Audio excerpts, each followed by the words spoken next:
Hey, hey, hey! Hello and good evening, everybody. I'm pretty sure you guys already know the reason why we're here. Today, you guys are gonna judge the fuck out of me. Because today, I'm gonna do something different than I usually do. We're not gonna play TCG Card Shop Simulator, and we're not playing Slay Spire. I mean, we already beat Slay Spire, so no. Instead, what we're gonna do, we're gonna make a Slay Spire tier list on every character, every single card.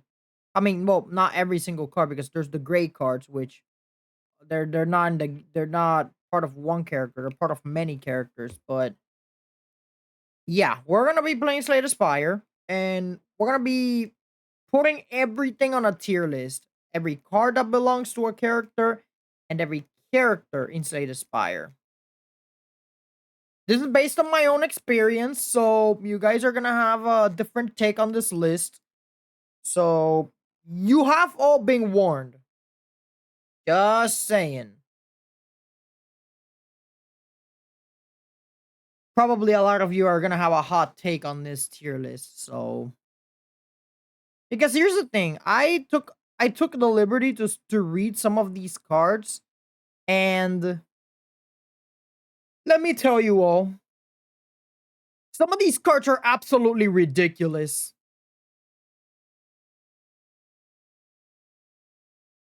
And I mean extremely, extremely ridiculous.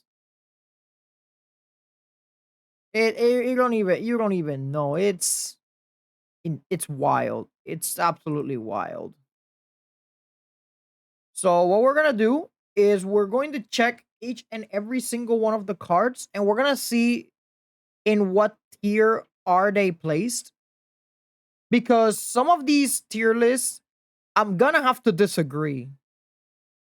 It's a community tier list, so I mean that makes sense. That makes sense, I guess. But yeah, there's a lot of takes here that I completely disagree with. So that's the reason as to why I have to disagree with some of them.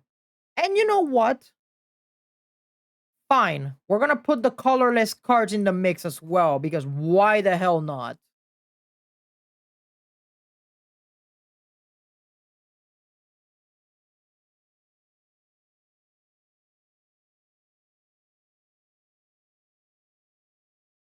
So yeah, these are literally every single card.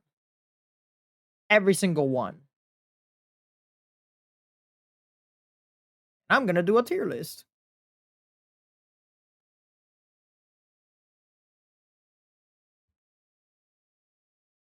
Let me just do one more here because honestly, I completely forgot to do I completely forgot to do a one for the I completely forgot to do one for the colorless cards. And that's what I'm doing right now.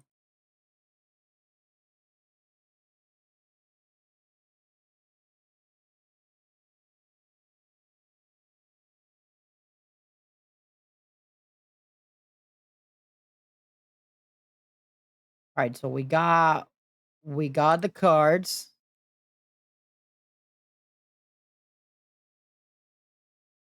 Now I have to place everything in order.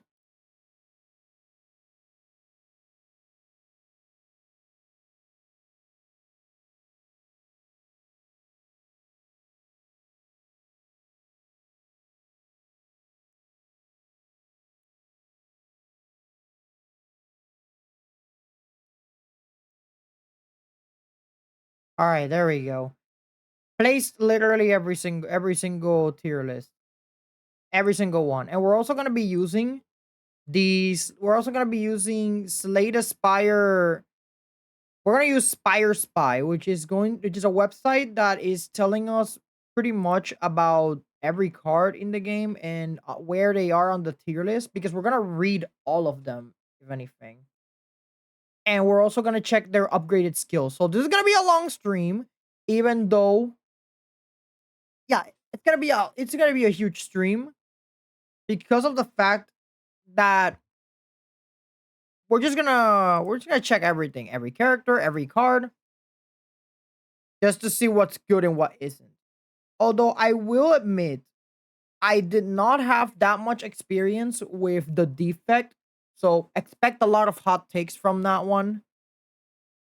So yeah, but from the time that I have played, at the very least with Ironclad, with Silent, and with Watcher, I can guarantee you guys that yeah, those ones I'm extremely confident. The defect, on the other hand, that's the one where I'm gonna be judged the most. Because the defect, I don't know if it was good RNG or it was the fact that I built a good deck without even trying, but to me, playing the defect was stupidly easy. I don't know why. And we're literally gonna see these cards, how they work on paper. And then you can have an idea on how each of them work. So yeah, that's gonna be the whole stream. We're literally gonna be doing the whole tier list and probably be judged in the process. All right, but let me put myself in the corner because we're gonna prepare for this physically and mentally, of course. And let me have this for you guys. Okay, so we're gonna go with color picker here, and there we go. I don't know if you guys can see the screen right now, but this is what we're dealing with, chat. Actually, I'm gonna put myself here in this corner instead. It's gonna be a little weird that you guys are gonna see me on the right instead of the. Actually, no, I should put myself in the. Yeah, actually, I should put myself in the right because you guys can see the cards that I'm going to be judging, so that you guys can see an idea of what am I doing. I'll put myself a little bit bigger here. There we go. All right, now this is what we're dealing with, chat. All four characters. We got Ironclad, Silent, Defect, and Watcher. Every single card. This one from Ironclad. Every single card from Silent. Every single card from Defect. And every single card from Watcher. And every single colorless card, because why the hell not? And then we're going to be using this website in order to guide us to exactly what is good and what isn't. Because here's a little cool thing about this place. This, you select a card. You don't have to select it, obviously, but you highlight the card and you see this little portal here. It shows you the upgrade of the card itself every time you highlight it. These are all in alphabetical order, which makes my job a bit more easier. These ones, some of them are made in alphabetical order. I think all of them are.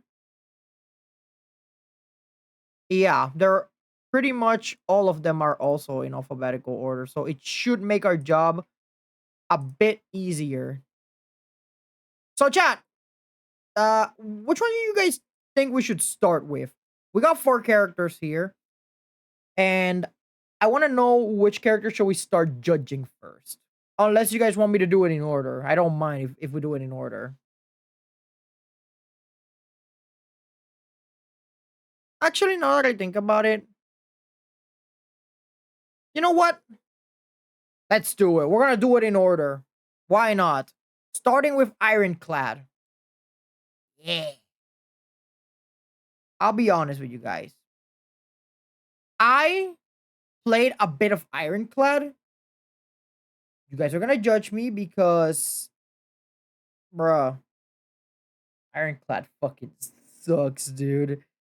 I know that he may be good in some instances and stuff, but maybe it's because I had a hard time with Ironclad. But we're gonna take a look at his cards and then we'll judge him based on based on what we have.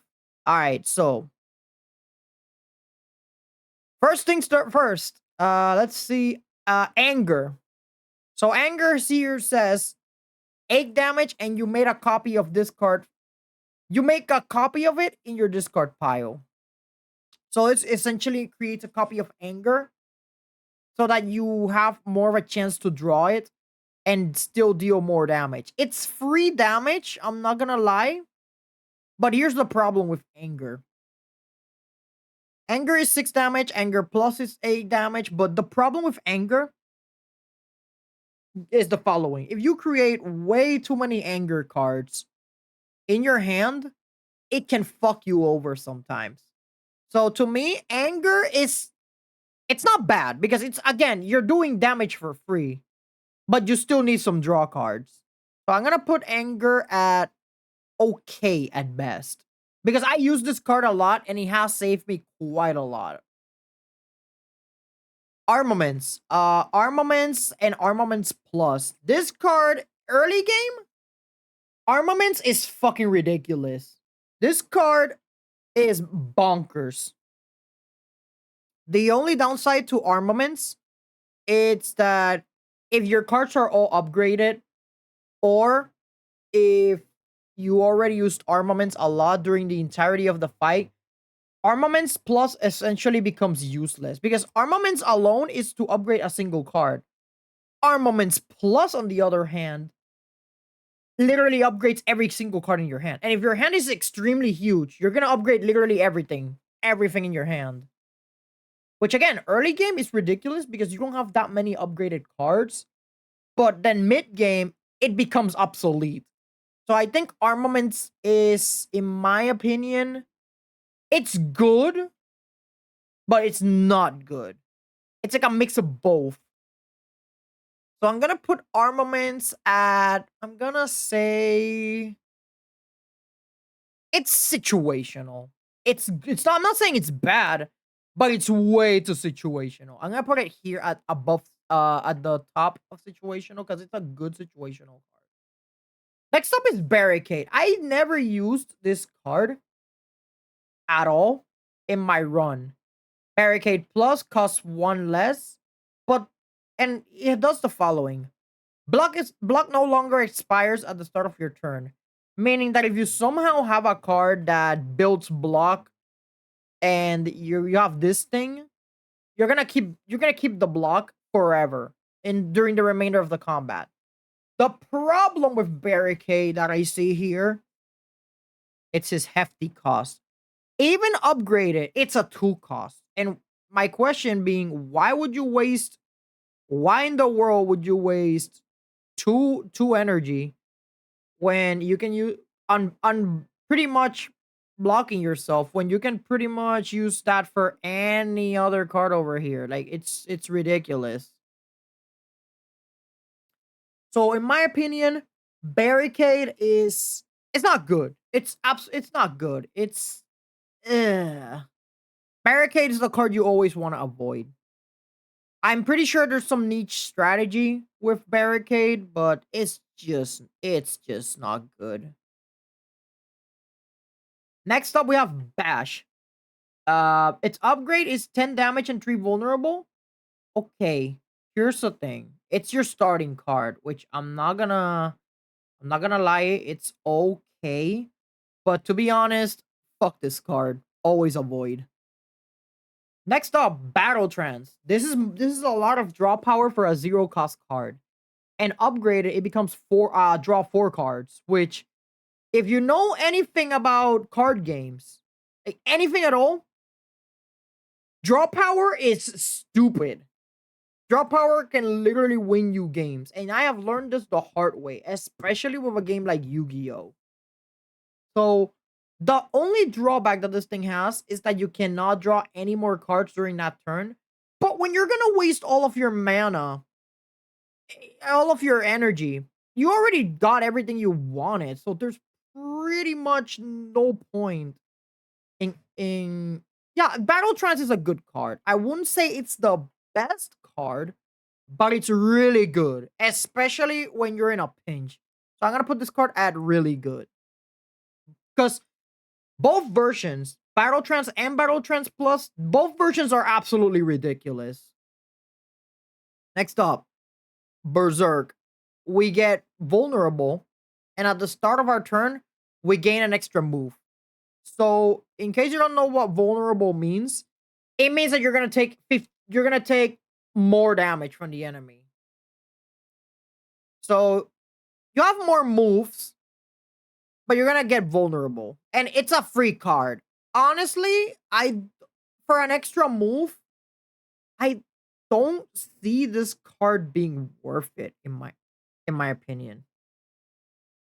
Sure, you gain a move at the start of your turn, but you have four instead of, you literally have four moves instead of three. The thing about this is that it's not a, how should I say? It's not an ethereal card, so it's not gonna be exhausted. The more you draw Berserk, the more moves you're gonna have on your turn. But I don't see its use because you're gonna get vulnerable a lot of times. And meaning you're gonna take more damage from the enemy, so I don't think Berserker is that worth it. I'm gonna say it's okay at best. I'm gonna say a little bit above anger. Next up, we have Blood for Blood. No, not the Final Fantasy Blood for Blood, the Slay the Spire Blood for Blood. I have not used this card at all, so we have to read what it does. Costs one less energy for each time you lose HP in combat. So every single time you're gonna lose HP, this thing loses energy. Which again, it's okay, but for 22 damage, there's better ways to do damage, and clearly this isn't it. For example, Bludgeon here costs 3, and it does a whopping 42 damage, which is a lot. But both these cards are not good, in my opinion. Especially Blood for Blood. Although Blood for Blood is a bit, how should I say?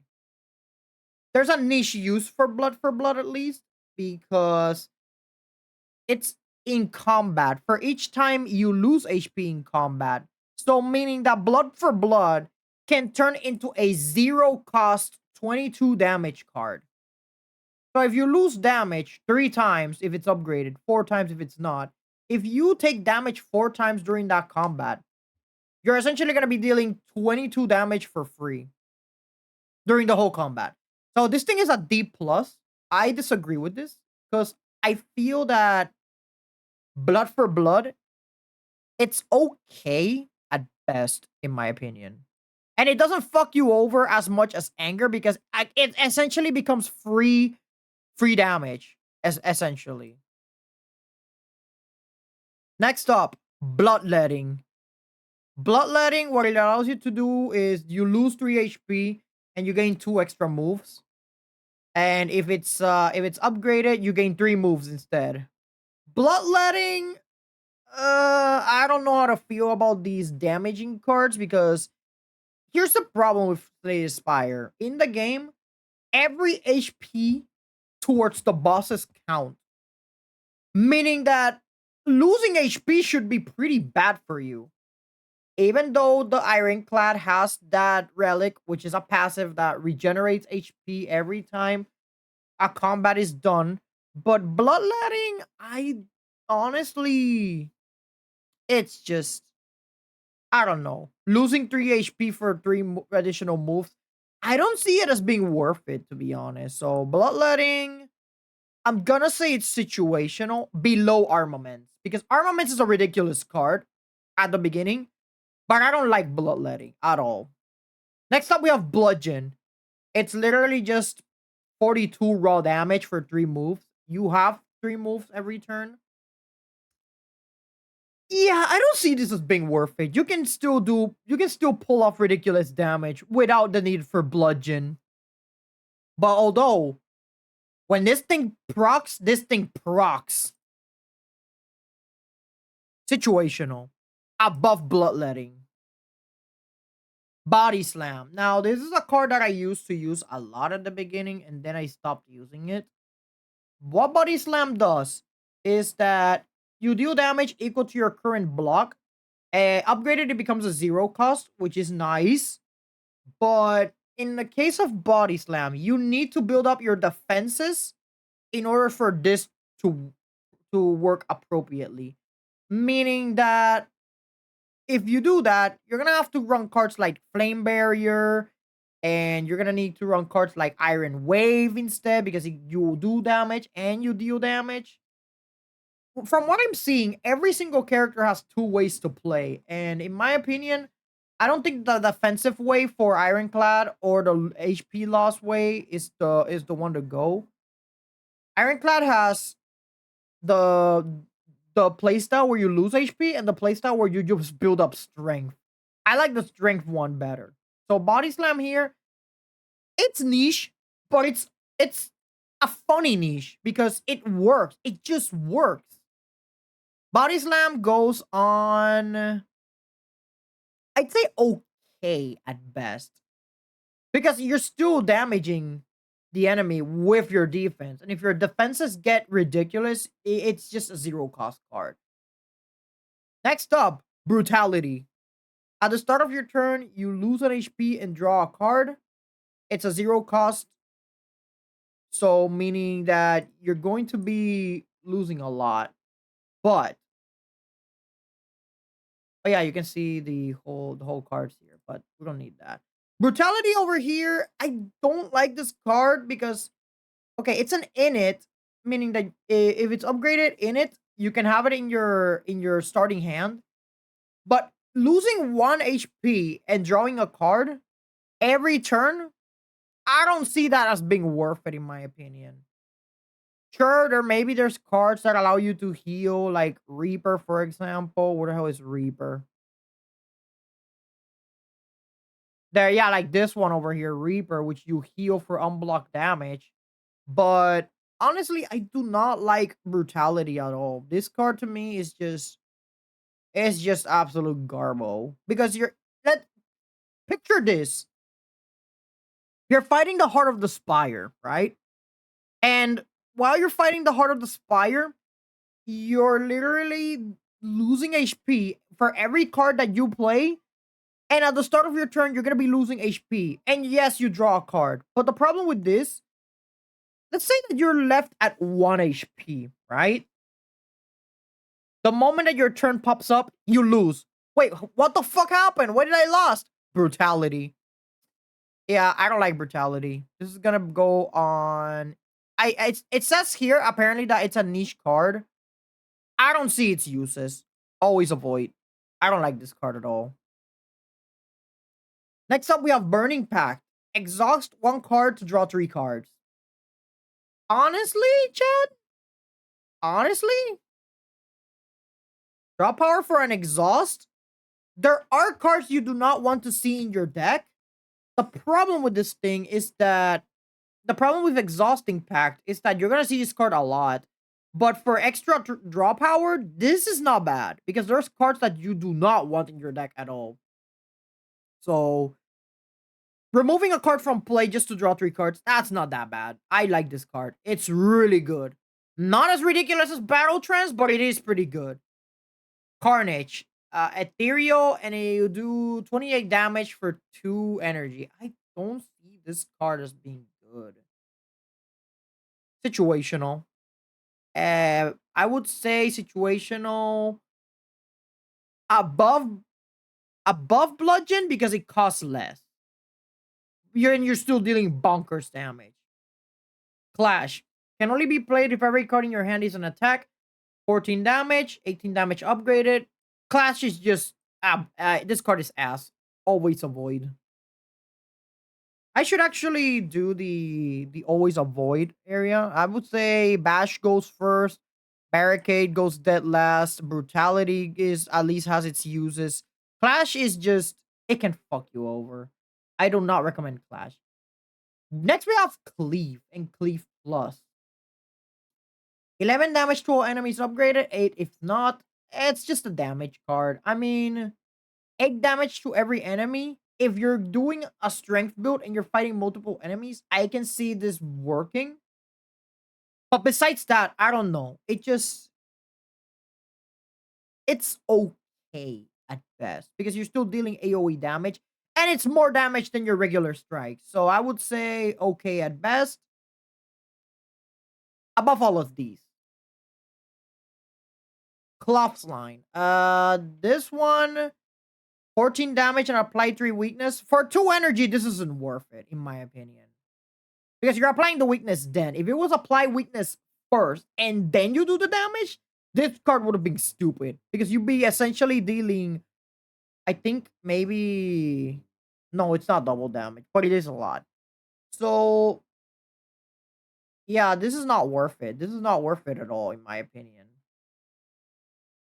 So, 14 damage, 3 weakness for cloth line. I don't know. Situational. Below armaments and above carnage.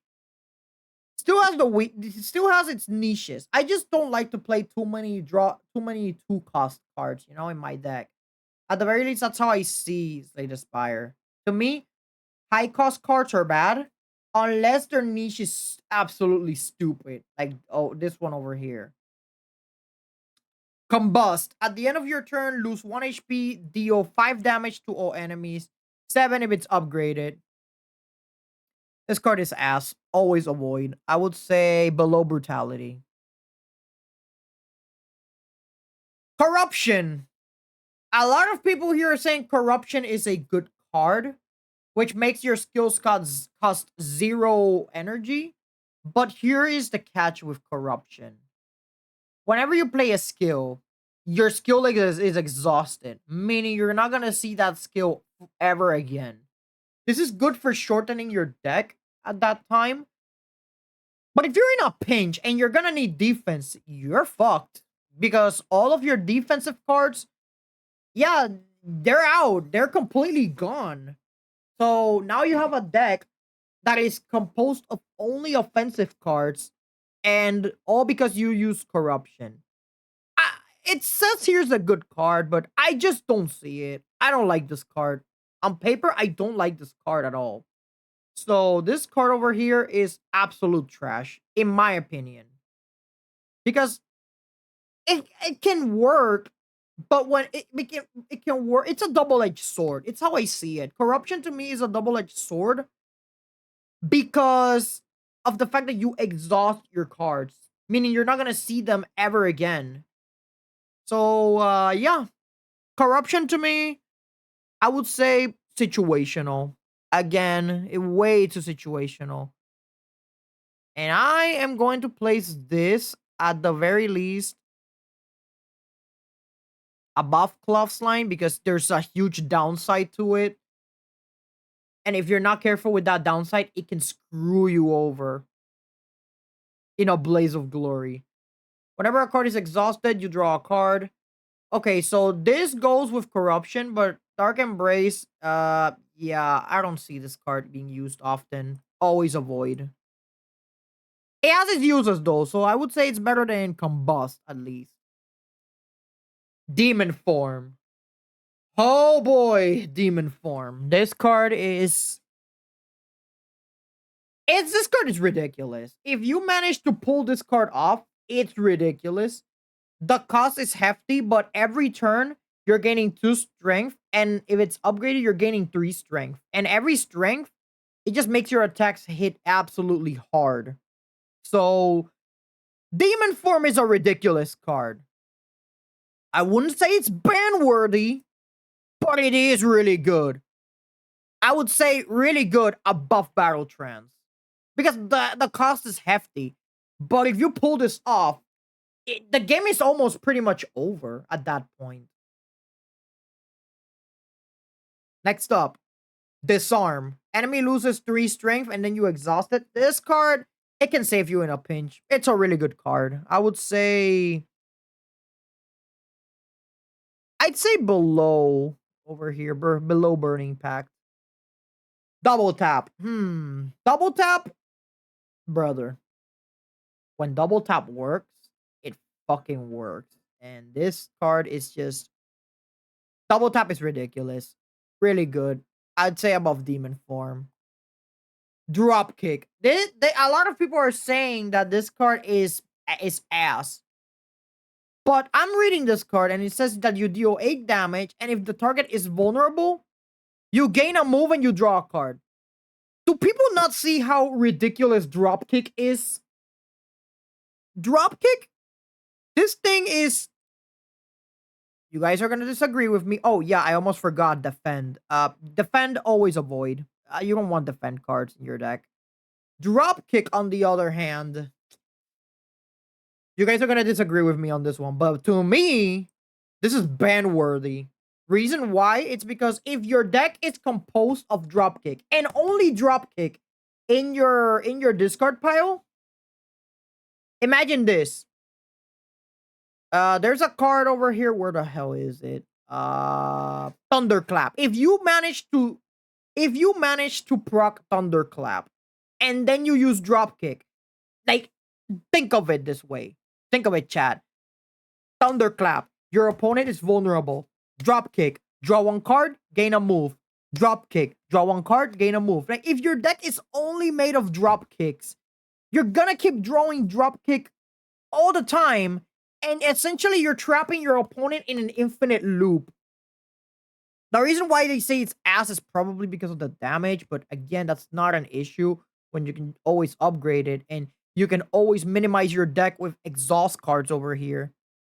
Like Corruption, which again, it's a double-edged sword, because Corruption is not gonna work for a boss like the Time Eater or the Heart of the Spire. So Corruption, I'm not gonna count it. But Dropkick, this thing can work in almost every other situation.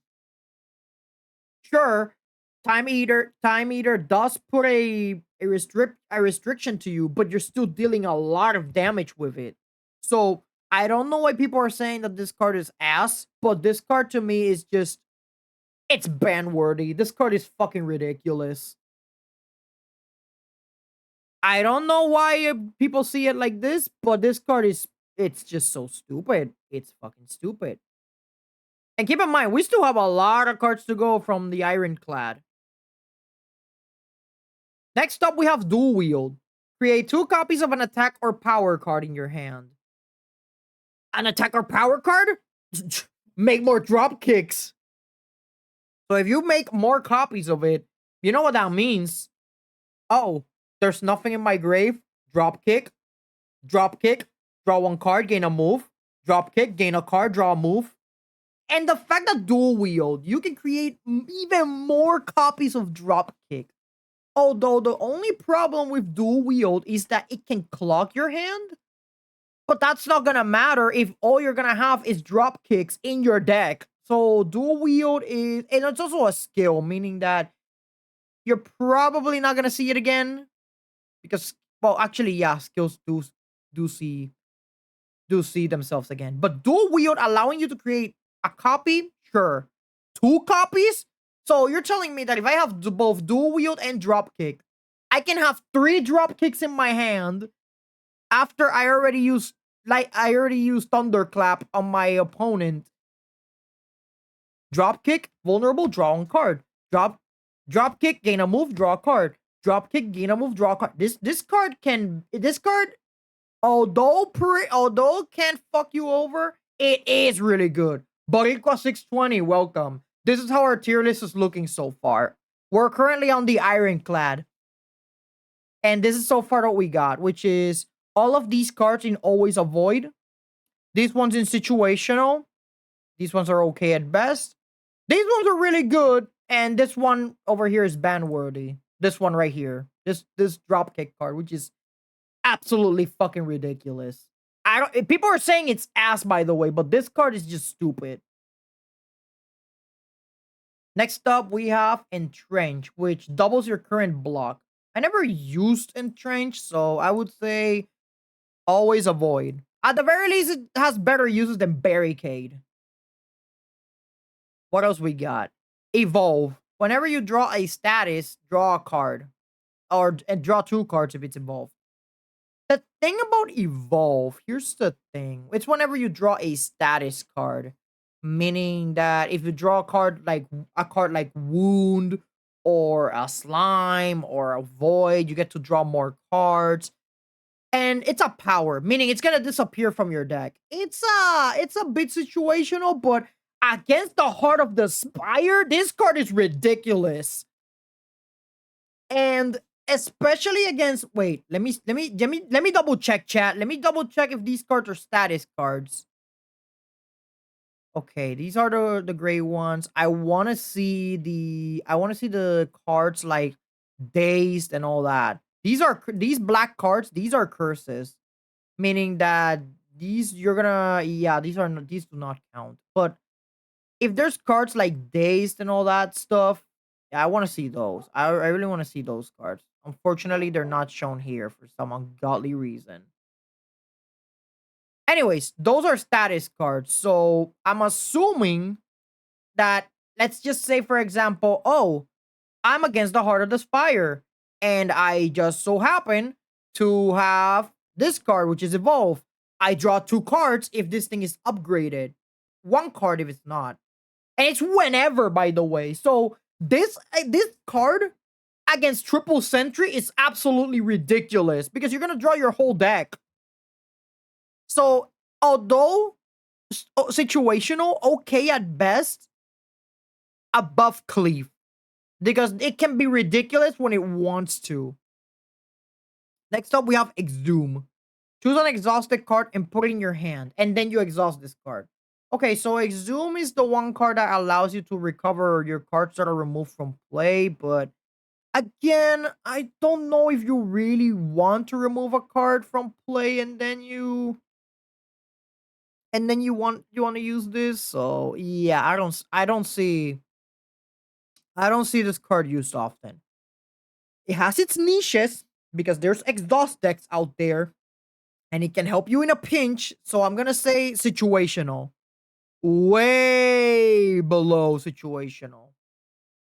Next up, we have Feed. I never got this card, but based on the description here, deal 12 damage. If fatal, meaning if you kill the enemy, you raise your max HP by 4 and then it's exhausted. So if you get the final blow with this thing, you're raising your max HP every single time. This card is ridiculous. I would say it's situational, but it's not badly situational. I'd say this card is really good.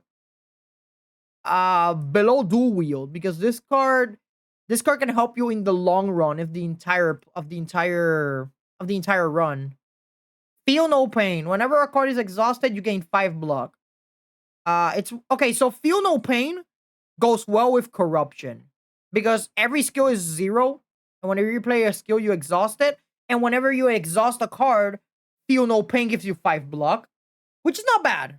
It's not bad. I see it's niche, but it's a very situational niche. I'd say that feel no pain is again situational above corruption. Literally above corruption. What else we got? Fiend Fire. Fiend Fire, exhaust your hand, deal 7 damage for each exhausted card.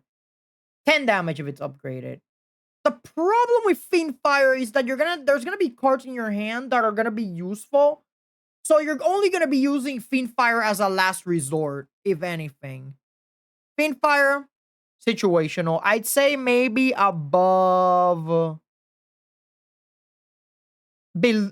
Exhume because it has its uses, but I don't know that 7 damage for each card. I don't see it as worth it, especially for a 2-cost card. If it was a 1 cost or a 0 cost, then I understand because you're essentially sacrificing your whole hand. But yeah, this isn't worth it in my opinion. Fire Breathing. Whenever you draw a status or curse card, deal 10 damage to all enemies.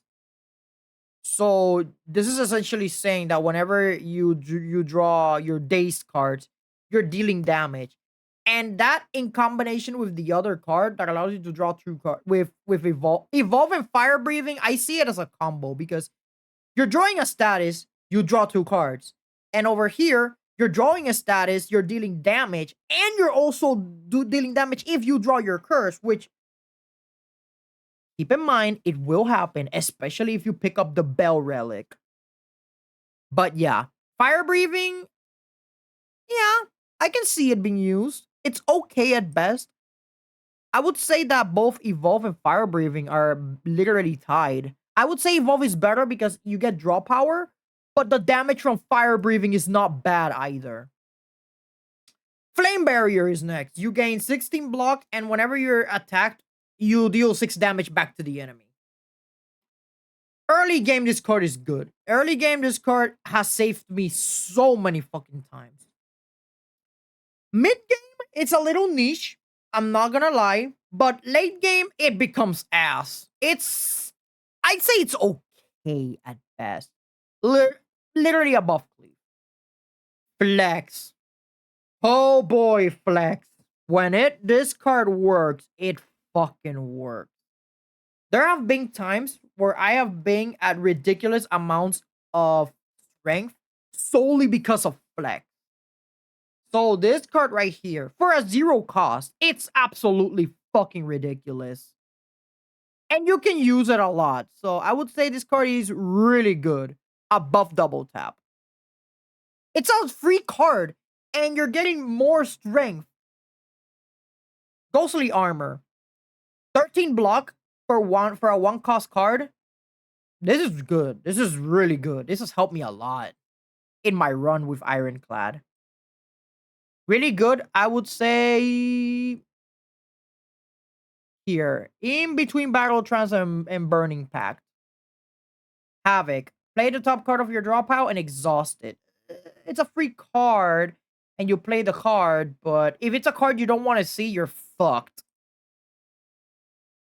Situational. I would say, yeah, I'd say maybe it's a 1 cost though. It's a 0 card if it's a 0 cost if it's upgraded. So I'm just gonna put it above Feel No Pain because it has its niches. Armaments is still gonna be a ridiculous situational card. Headbutt. Oh boy, Headbutt. Deal 12 damage and place a card from your discard into your draw pile. Meaning that if I use Headbutt, I can get Dropkick again on top of my draw pile, urging me to go into another Dropkick. It sounds good on paper, but it's niche because you still have to draw the damn thing at the end of the day. But with Dropkick, that's a guaranteed if the enemy is already vulnerable. Okay at best. This card has saved me a couple of runs. Heavy Blade. 14 damage and strength affects Heavy Blade 5 times if it's upgraded, 3 times if it's upgraded. Meaning there's a multiplier to this card. If your strength is stacked up to the roof, this card is gonna become ridiculous. But if it's not, this card is ass. And for a 2 cost, I don't see it being that worth it. Okay at best. I'd say the very bottom of okay at best. Hemokinesis. 2 HP to deal 2 damage. I don't see this card being worth it. Again, losing HP is extremely bad, especially for a game like Slay the Spire where every HP counts. And for 20 damage and 1 cost, yeah, always avoid. I don't like this card at all. It's still better than the other cards, though, in the always avoid list. Next up, we have Immolate. 21 damage to all enemies. The downside is that you shuffle a burn card into your into your discard pile, meaning that's a status card. And if you draw it, Evolve and Fire Breathing go live. But again, this is a niche strategy, and it's a 2 cost. I don't like this card at all. Always avoid. I like my cards to have low value and also be good at the same time. So Immolate, I would say... I mean, if you have shields, you're gonna mitigate the burn, which is not bad. But 2 costs is what kills it for me. I'd say always avoid above Clash because it has its uses. Impervious. You gain 40 block for 2. That's ridiculous. And then you exhaust it. This can help you in a pinch. This card seems ridiculous. I'm gonna put that at okay at best because it's a defensive card. Actually, no, it's really good for a 2 cost. 40 block is insane, very insane. I would say I will place this card right below Demon Form. Wait, no, above Ghostly Armor because it's literally Ghostly Armor, but it's an upgrade. The only problem is that you're not gonna see it ever again because it's an exhaust card. But then there's the always avoid card here, the situational card that allows you to recover it if you're in desperate need for defense. Oh yeah, I can see its niche. Infernal Blade. You add a random attack card to your hand and it costs 0 this turn. You exhaust it.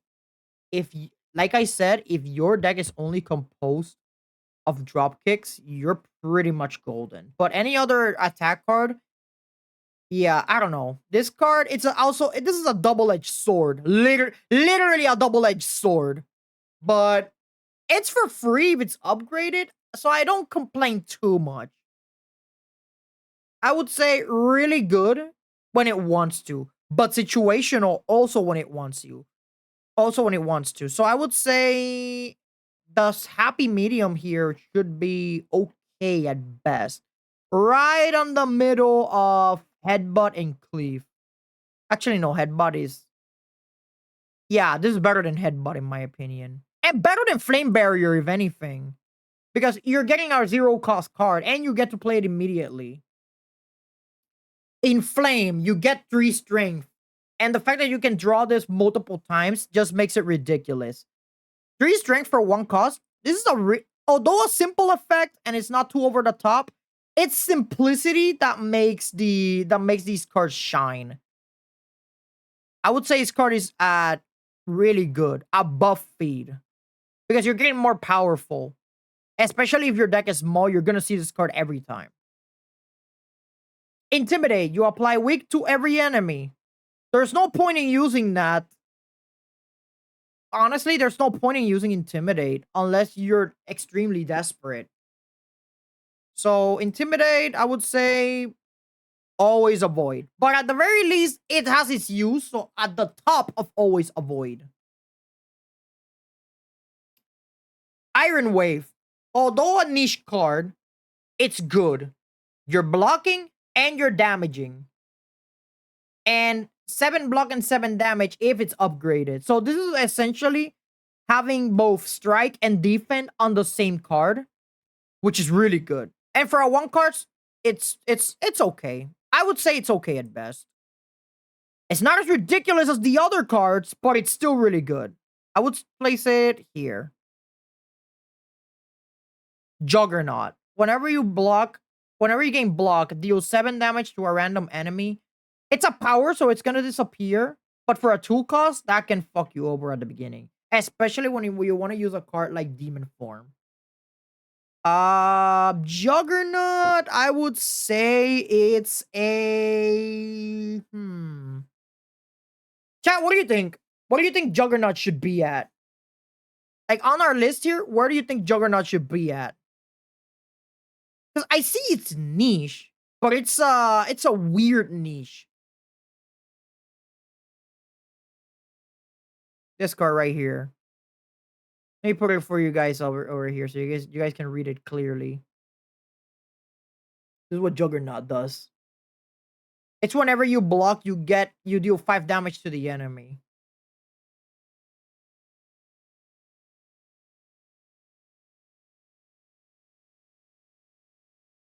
I don't know, chat. I don't know if this card is good or not, but there's the block strategy, but it's whenever. So meaning, yeah, I don't know. I feel Juggernaut isn't always a void card.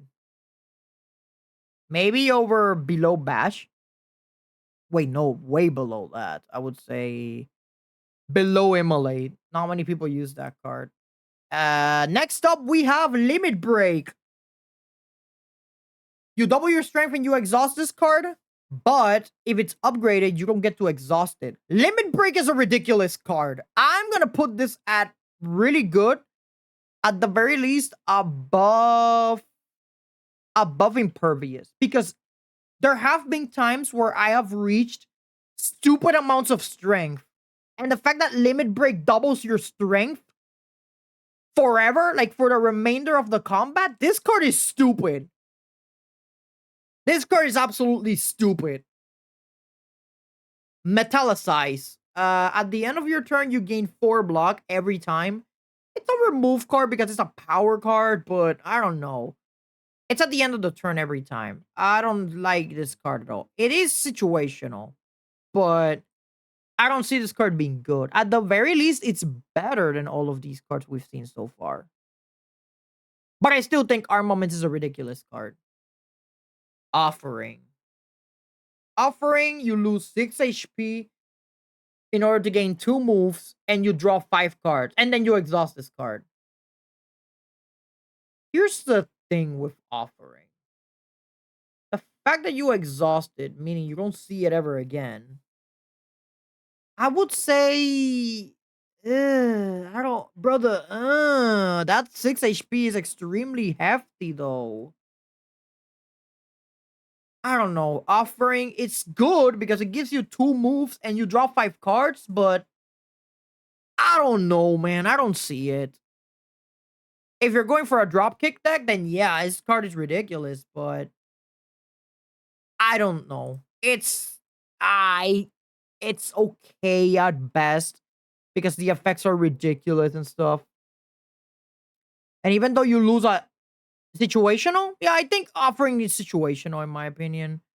I would place it. Well, I mean, Corruption is there, but this thing is better than Corruption from, and it's better than the other ones by a lot because you gain 2 moves and you draw 5 cards, meaning you're gonna get the dropkick if your deck is small enough, and you don't have to see this card ever again, which is good.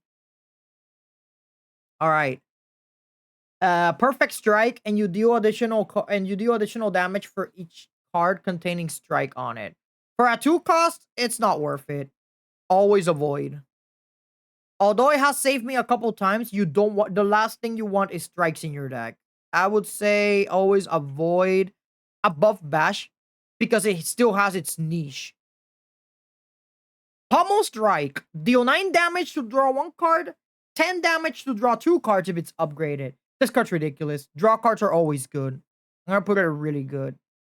I would say above Feed. Because this can lead into your drop kick. And you're still dealing damage with it. Power Through. 2 wounds into your hand to gain 20 block. I don't like this card. Always avoid. It's a 1 cost, so I would say it's better than all of these other defense cards. But 2 wounds in your hand, that's pretty bad. Because they're unplayable cards, and you're gonna draw them next turn. You don't want to see that shit at all. I'm gonna put it above Juggernaut, just because of the low cost. I would say Ban-worthy is powerful if you have multiple. You mean Power Through? Or Pummel Strike?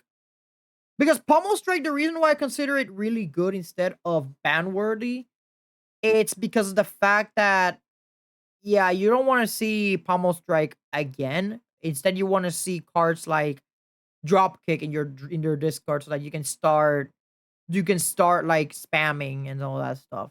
But Pummel Strike, now that I think about it, I kind of see it because it can get you out of a fishy situation. Although below Dropkick, because Dropkick is just absolutely ridiculous. Pummel, deal 2 damage 2 damage 4 times, and then you exhaust it 5 times if it's upgraded. It's just 10 damage. It's literally just 10 damage. You're not gonna intimidate anybody with 10 damage on a 1 cost card. Always avoid. Rage. Whenever you play an attack this turn, gain 3 block. Gain 5 block. Okay. Hear me out, chat. Hear me out. Rage doesn't sound like a good card, but hear me out. It's a 0 cost card, and whenever you play an attack, you gain 3 block. Or 5 if it's upgraded. You know what this means, right? Let me just Okay, with Rage, hear me out, chat.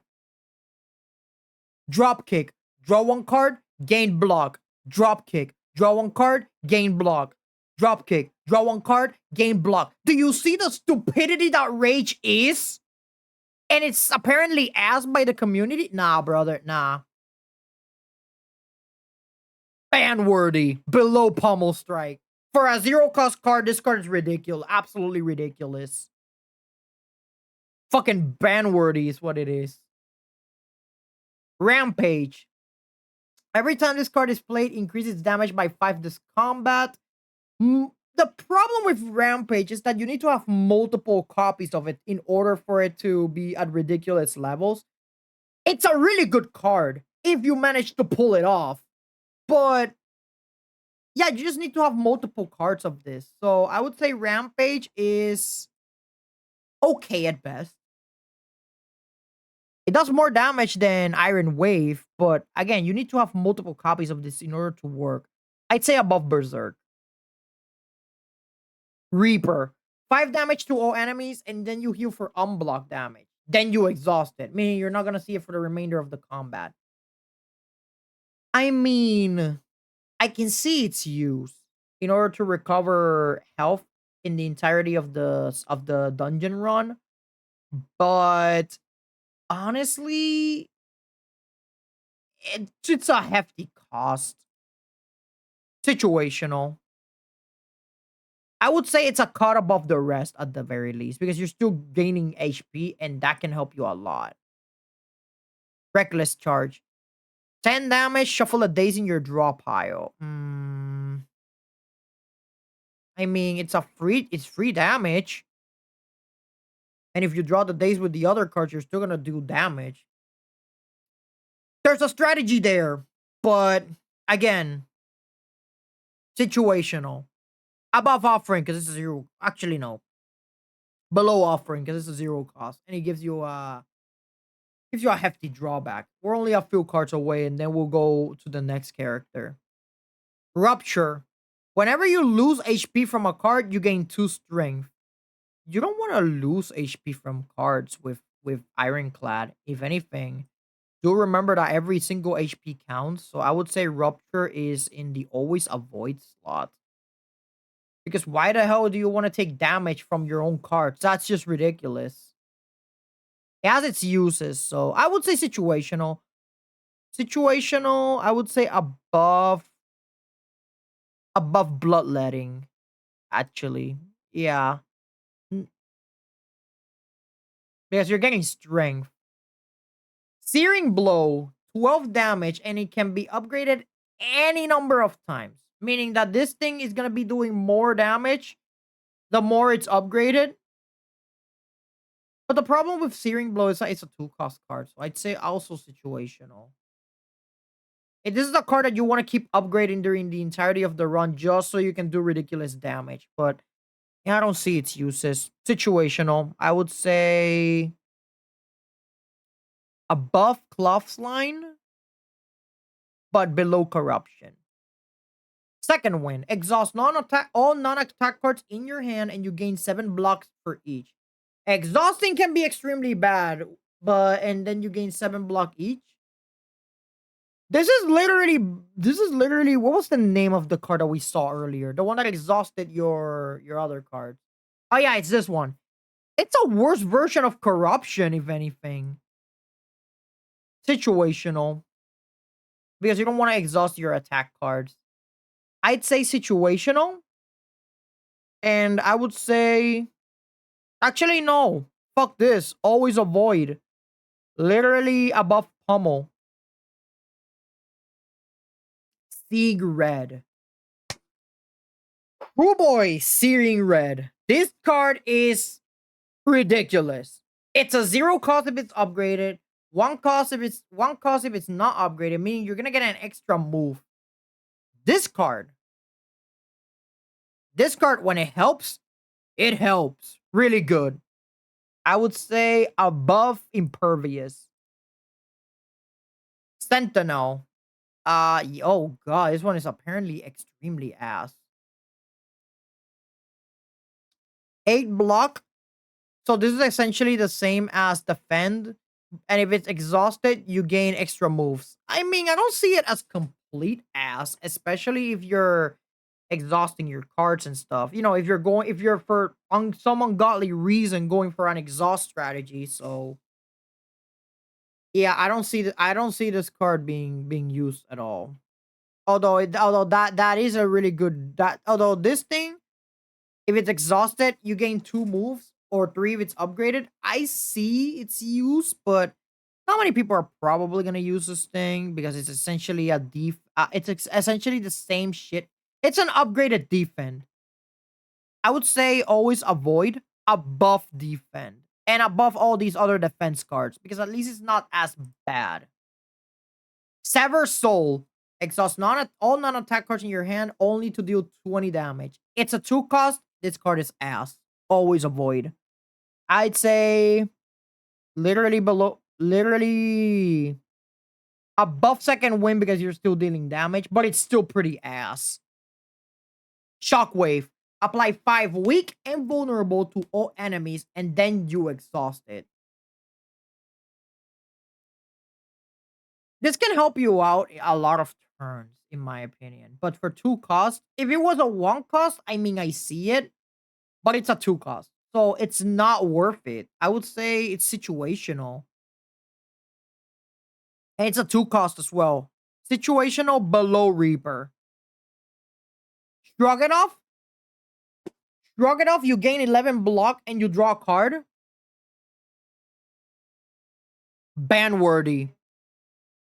Literally below Pummel Strike. Literally ban worthy. Because it essentially is Pummel Strike, but with defense, you know? One of them is offensive, the other one is defensive. So, yeah, these draw cards are extremely good. And you gain 11 block if you upgrade it. And 11 block for 1 cost, that is stupid. Spot weakness plus and spot weakness. If the enemy intends to attack, you gain 4 strength. For a strength build, this card is fucking ridiculous.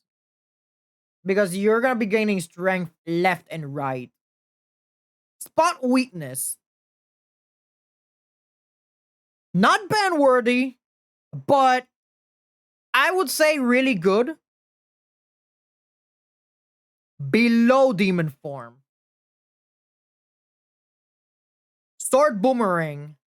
3 damage to a random enemy 4 times. On a boss, it works. On a non-boss, it does not work. So this card is... Ooh. It's hard to choose, to be honest. Sword boomerang... yeah, this card, I don't know. It's a little situational. Besides, it's 3 damage. So essentially, you're dealing... how much exactly? You're dealing 12 damage to one enemy. So it's not worth it.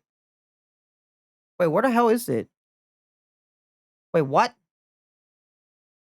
Sword boomerang. Is sword boomerang around here somewhere? Oh, there it is. All right. As for strike, that's an always avoid. Above defend because it's still a good card when it comes to damage. Sword boomerang is always avoid. At the very least, it's better than immolate because you're still dealing a bunch of. Well, actually, no. Below it. Next up, we have the most broken fucking card in the entire game, Thunderclap. And people are saying it's ass for some reason. Oh boy, Thunderclap. This card in combination with Dropkick, you already win the game. You're dealing 4 damage and you're applying 1 vulnerable to the enemy, but that's all you need, especially if your deck size is small. Ban-worthy, above Pummel Strike. True Grit. 9 block and you exhaust a card from your hand. This card is not worth it. This card only works if you're in a pinch. And I would say maybe above Brutality in Always Avoid. Actually, no, above this. Twin Strike. 7 damage twice. So you're dealing 14 damage. One enemy. Yeah, this card's not good. This card is literally not good. It's good if you want to replace your strikes. But besides that, there's better cards out there. Always avoid. I would say above above all these other cards because it's still good in terms of damage. And it's a one cost too. I would say I would say above all of these in always avoid. Uppercut. 13 damage, 2 weak and 2 vulnerable. Ooh, for that cost. It's better than the other card we saw, the one that exhausted. This is essentially the same card, but you're dealing damage. So that extra stuff puts it above. I'd say it's okay at best. Below Heavy Blade. Warcry. Draw 2 cards and then you place a card from your hand on the top of your draw pile. Oh boy. This card is bonkers. Because you want to get your other cards and then you exhaust it, meaning you're not going to see it again, but this card is so stupid because you're going to guarantee see the next card. Warcry is a powerful reset. Yeah, that's what I'm thinking. Warcry is really good because you're stacking your deck essentially. And you're putting a card that you want to see on your next turn. Unless you draw it that same turn with, something like Pommel Strike. This thing is really good. This thing is really fucking good. I would say it's a draw card because, draw cards are ridiculous. I'd say above Spot Weakness. Whirlwind. This card was used for a speed run. 24 damage. Early game, this card is stupid. Late game, I don't know. But this card has been used a lot for speed runs, and I can see its use. I would say that this card is situational, but it goes at the top of situational solely because it's the most popular card in speed runs. And you're gonna be pretty much one-shotting everything at the beginning, so yeah. And last but not least, we have Wild Strike. 17 damage and you add a wound into your draw pile. Wounds are unplayable cards that never leave your deck, by the way. For that combat, at least. And the fact that you're gonna keep putting wounds in your deck, at the beginning of the fight is not that bad, but at late in the fight, it's pretty bad. Always avoid. I would say... Yeah, I would say maybe like... Brutality? No. Because Brutality has its uses. I would say above Combust. Well, chat, there you go. We have our very first tier list. What do you guys think? On Banworthy, we have Dropkick, Thunderclap, Pummel Strike, Shrug It Off, Rage. On Really Good, we have Dual Wield, Inflame, Feed, Flex, Double Tap, Demon Form, Warcry, Spot Weakness, Battle Trance, Limit Break, Seeing Red, Impervious, Ghostly Armor, Turning Point, and Disarm. Burning Point, my bad. Burning Pact and Disarm. Okay at best. Evolve, Fire Breathing, Infernal Blade, Flame Barrier, Headbutt, Cleave, Body Slam. Actually, I don't want to go through every card because, we only have a bit of time and we want to go through the other characters. So this is our list, chat. This is our list for Ironclad. And this brings me to the character. What do I think about Ironclad? Due to the amount of situational and always avoid cards that this guy has, don't kill me, chat. I'm sorry, chat. He just fucking sucks, dude. The Dropkick Infinite is way too hard to set up for no reason at all because you always need to draw your vulnerability card, that being Thunderclap. And yeah, he has some niche playstyles and all that stuff, but to me, I don't see Ironclad as like the best character, you know. That we already know who it belongs to. But based on my experience, I don't like Ironclad. I don't like him at all. His playstyle, I don't like his playstyle at all. That's because this is not just when it comes to how powerful the character is or how good his cards is. I'm basing this also on the fun factor. How much fun did I had with the character? How ridiculous the character may have been, etc. So yeah, unfortunately, Ironclad for you Ironclad lovers out there, I'm sorry, but in my opinion, he just fucking sucks. Okay, chat. Next one. Which one do you guys want to see next? Which one do you guys want me to judge? Silent Defect or Watcher? I'm gonna let you guys in chat pick this one. Which one do you guys want me to pick for the next tier list? Well, that I'm gonna judge. You want me to go with the defect? All right, we're gonna go with defect. Granted, I will say I haven't had enough. I haven't had enough experience with the defect. So yeah, this is gonna be wild. Prepare yourself. Let me go to the defect cards here real quick. These are the silent cards. We're gonna go with the defect. Here we go. Okay, we're back to this again. Now with the defect. Keep in mind, the only reason why I do not have that much experience with the defect is because my runs were, I wouldn't say stupidly easy, but I think it was a combination of good RNG and good deck building, even though I was not trying my hardest to build my deck. So yeah, let's see. So far, we have aggregate. Gain a move for every 3 cards in your draw pile. Okay. So you essentially you need to make your deck bigger for this thing to work. I mean, you mostly want to decrease your deck size, if anything. I would say. I mean, if you're going for a huge build, then I get it, but situational. That's how I see it. If you want to build a big deck for some ungodly reason, all for one. I'm not talking about the My Hero enemy. I'm not talking about the villain from My Hero. I'm talking about the card. 10 damage. Put all cost 0 cards from your discard pile into your hand. Oh.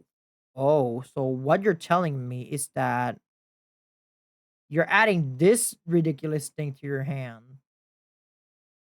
You're adding claws to your hand. So if you have all of these in your discard pile, you just re-add them to your hand after you use all for one. That sounds stupid on paper. Because the effect has 2 strategies, which is the channel lightning, the channel orbs, and the claw strat. Uh, I would say this is okay at best. I see its uses. Amplify. This turn, your next power is played twice. That sounds good on paper, but I need to see all the other powers. Oh yeah, and there's also the focus, which I don't remember. I think the focus was that it amplified the orbs effectiveness. Yeah, that's what focus does. Okay, that's that. What other power do we have? Add a random power card from your deck to your hand. I don't see that one being worth it. The first card you play each turn is played twice. Okay. Remember, this is the power that's played twice, which is amplify. Your next power is played twice. And 2 next powers if it's afterwards. Use the ability of your orb. This with loop is stupid. That with loop is absolutely stupid. 1 card at the start of each turn. 1 additional card at the start of each turn. My god. So from what I'm seeing here, Amplify sounds good on paper, but I'd say it's a little situational. Yeah, I see Amplify as situational. Let me place this tab here just so I don't get confused.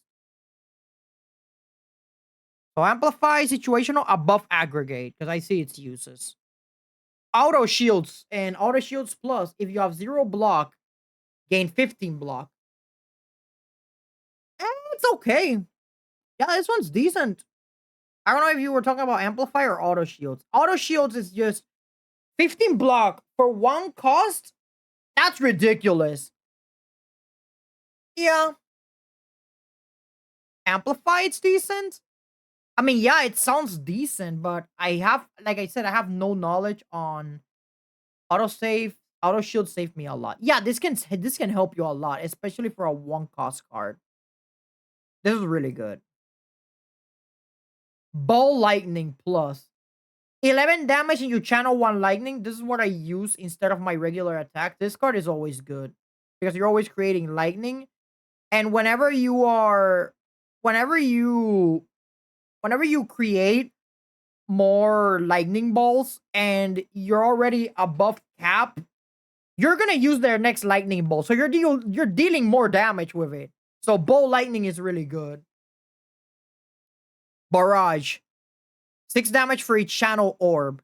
If you have a bunch of orb slots and you have this one card and all of them are filled with lightning, my god, this becomes ridiculous. It's really good.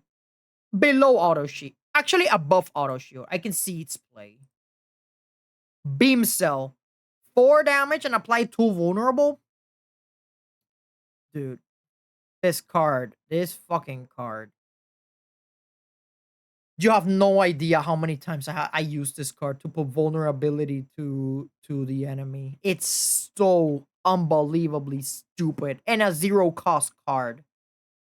This card is stupid. I would say not ban worthy, really good, especially above auto. I would say above barrage.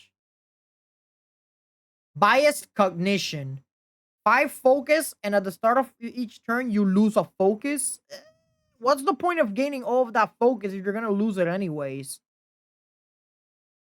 I would say always avoid. I don't like that card. Blizzard. Deal damage equal to 3 times the frost channel this combat to all enemies. You don't want to generate frost most of the time because frost only gives you more shield. So I think on Blizzard, I mean, just like the company itself, you should always avoid it. Boot sequence in it, and it's exhausted. 13 block for free? That's ridiculous. Really good. Below auto shield, only because it gets exhausted. Buffer. Prevent the next 2 times you will lose HP. For a 2 cost, I don't see that card being used at all. But the next 2 times you will lose HP. This card can help you stall a little bit. For a 2 cost, this card is really good. I would say above. I wouldn't say above. Yeah, above auto shield actually, because you're nullifying damage completely. Capacitor, you gain 3 orb slots. If you draw it again, you get even more slots. So this is always good. Wait, no, we have to check Bullseye first. What the hell? Bullseye is not here. Yeah, Bullseye is not here. Where's Bullseye? Oh, there it is. I don't know why they placed it there of all places. 11 damage.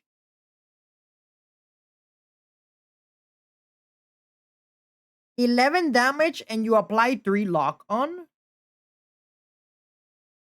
Mm, what does lock on mean? Oh, here we go. They even give you a description of what they think. of the whole thing. And they give you the synergies with the card and stuff. I still don't know what lock on does though. I would say honestly, chat, I don't know how to feel about bullseye. Yeah, bullseye to me, I would say situational above amplify. Now we go for, let's see, what else do we have on the list? Oh yeah, we had capacitor, which was to gain the orb slots. This card is really good above auto shields because you're gonna be dealing more damage. That card has helped me a lot. Next up, we have none other than chaos. It generates random orbs. It can make orbs that you want. It can make random orbs that you don't want. Chaos is, if it works, but it's situational. It works in a funny way. Kill. Channel 1 Frost for each enemy in combat. I mean, for more shields, I understand. It's a zero cost card, so I'd say okay at best. I don't see charge battery. Where's charge battery? There it is. Okay, charge battery. You gain 10 block, and the next turn you what? You what? Next turn you get an extra move? Okay. A one move 10 block, and you gain a move next turn. Really good. Really fucking good. What else we got on the thing? Oh yeah, we got the claws. 5 damage and all claws deal 2 additional damage this combat. If you're going for the claw strat, you know you want to spam these things as much as possible because they get more powerful the more you use them. I use them in my playthrough, so I think claw is absolutely ridiculous. It's free damage for a zero cost card. So I would say this is good. This card is really fucking stupid. Next up we have Cold Smash. 9 damage and you generate frost. It's okay. I don't like frost that much, but you're still dealing damage, so. Compile driver is next. Why are all these cards jumbled together instead of alphabetical order? All right, here it is. I found it. Compile driver. Draw a card, and for each unique orb you have and you deal 10 damage. Although situational, it's pretty fucking good because it's still draw power. Really good. I would say above charge battery. Compile driver is just stupid. Next up, we have consume, I think it's called. Yeah, there it is. Consume. 3 focus, but you lose an orb slot. For 2 cost, this card is not worth it, in my opinion. Always avoid. Actually, below bias cognition. It's a meh. The problem is that you're losing an orb slot. That's the issue. But if you're gonna keep using capacitor, which gives you 3 orb slots, this is not worrying. Yeah, you know what? Now that I think about it, yeah, I think it's okay at best. The reason why I would put it as situational or always avoid, it's the fucking 2 cost. That 2 cost is way too hefty. Way too much. If it was a 1 cost, I understand. But since it's a 2 cost, it's asking for way too much. When there's essentially better cards that can do its job way better. So I don't think this card is this card, I don't like it. I just don't like it. Situational. Below chaos and bullseye. No, actually below these ones. Next up, we have Cool Headed. Channel 1 Frost, draw 2 cards. Again, it's draw power and you're generating defenses. Really good. Buff auto shield. Next up, we have core search. Where the hell is core search? Why is this at the bottom if it starts with C? I don't get it. 15 damage and you gain an artifact. For those of you who do not know what artifact do, it means that your next debuff gets negated pretty much. Again, damage and you're doing defensive plays? Yeah. It's okay at best, but it's at the top of okay at best because you're gaining the artifact. If it didn't gain the artifact, I would be like, I don't see its play. Creative AI. At the start of each turn, add a random power card to your hand.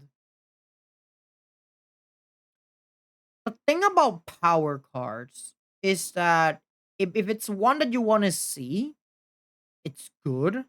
But considering the fact that it's random and it's a 3 and 2 cost, situational. Situational if you're going for a funny build. Darkness. Oh, wait, my bad. So next card, we have Darkness.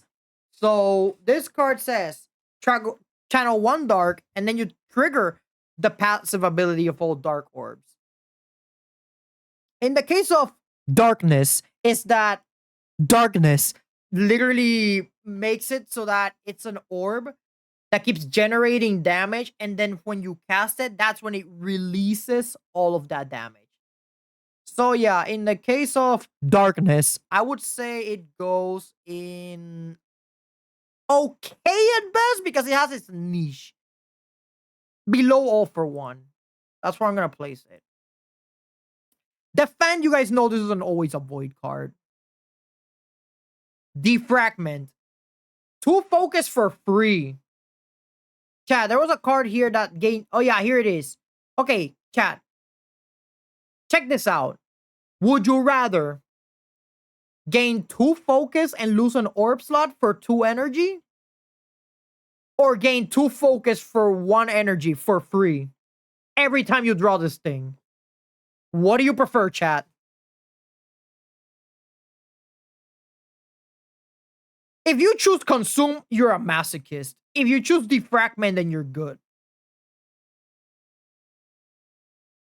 So in the case of defragment, a 1 cost for 2 focus, this is good. This is really fucking good.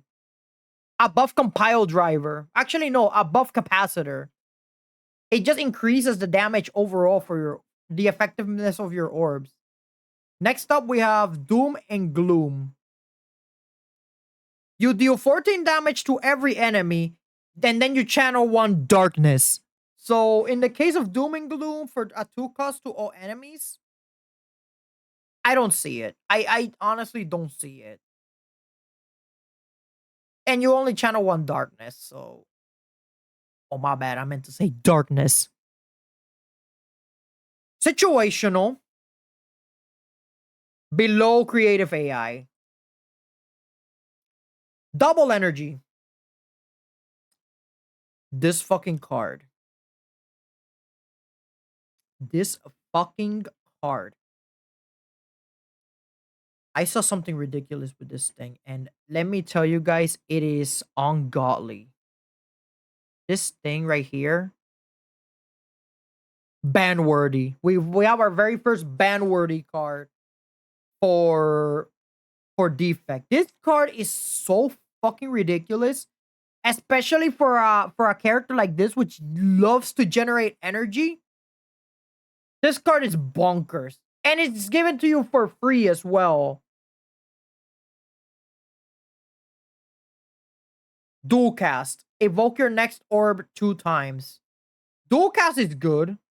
So, and it's for a 0 cost on your upgraded one. Yeah, it's good. It can help you a lot. It's okay at best, but at the top of okay at best. Because you still need those orbs, though. Let's be real. Echo Form. The first card you play each turn is played twice. The problem with Echo Form is that it costs 3 to cast, meaning that if you If you literally get this, I don't know. I don't know, man. I guess, I guess it's all right, but I don't know. I don't like Echo Form if I'm being honest. The first card you play each turn too, so it's the first card. Echo Form, situational. It has its niches. I'd say above Chaos. Fission. Let's see. Give me a second, chat. It seems that we have a bit of technical difficulties here for some reason.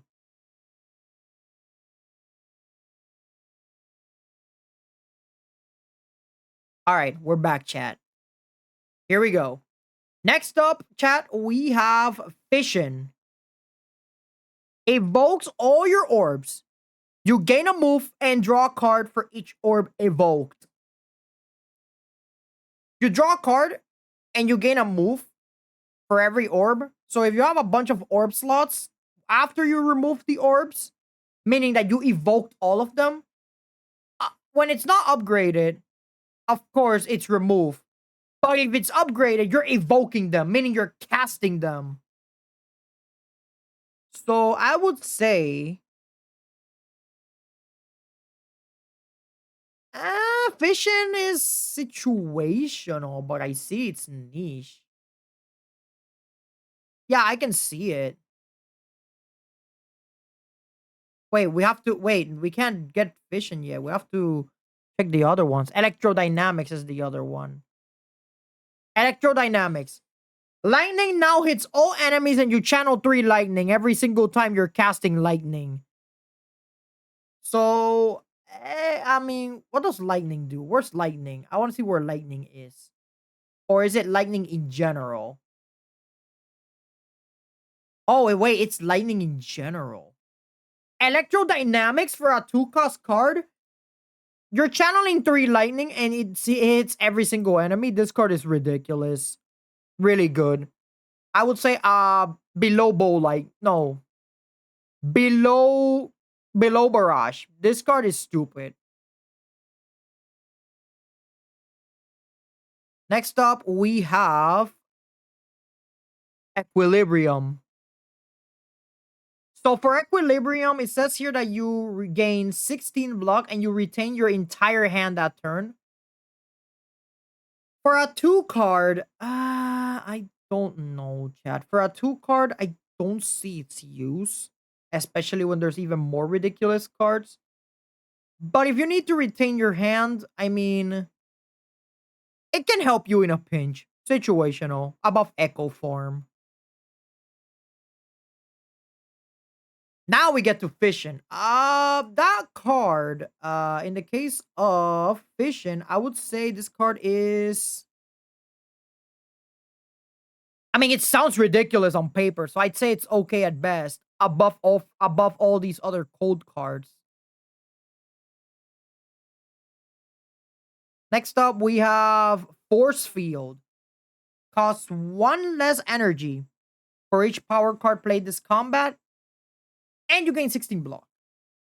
If you play all of your power cards, that means this essentially becomes a 0, and you're gonna use this as a 0 cost and gain 16 block if it's upgraded, 14 if 12 if not.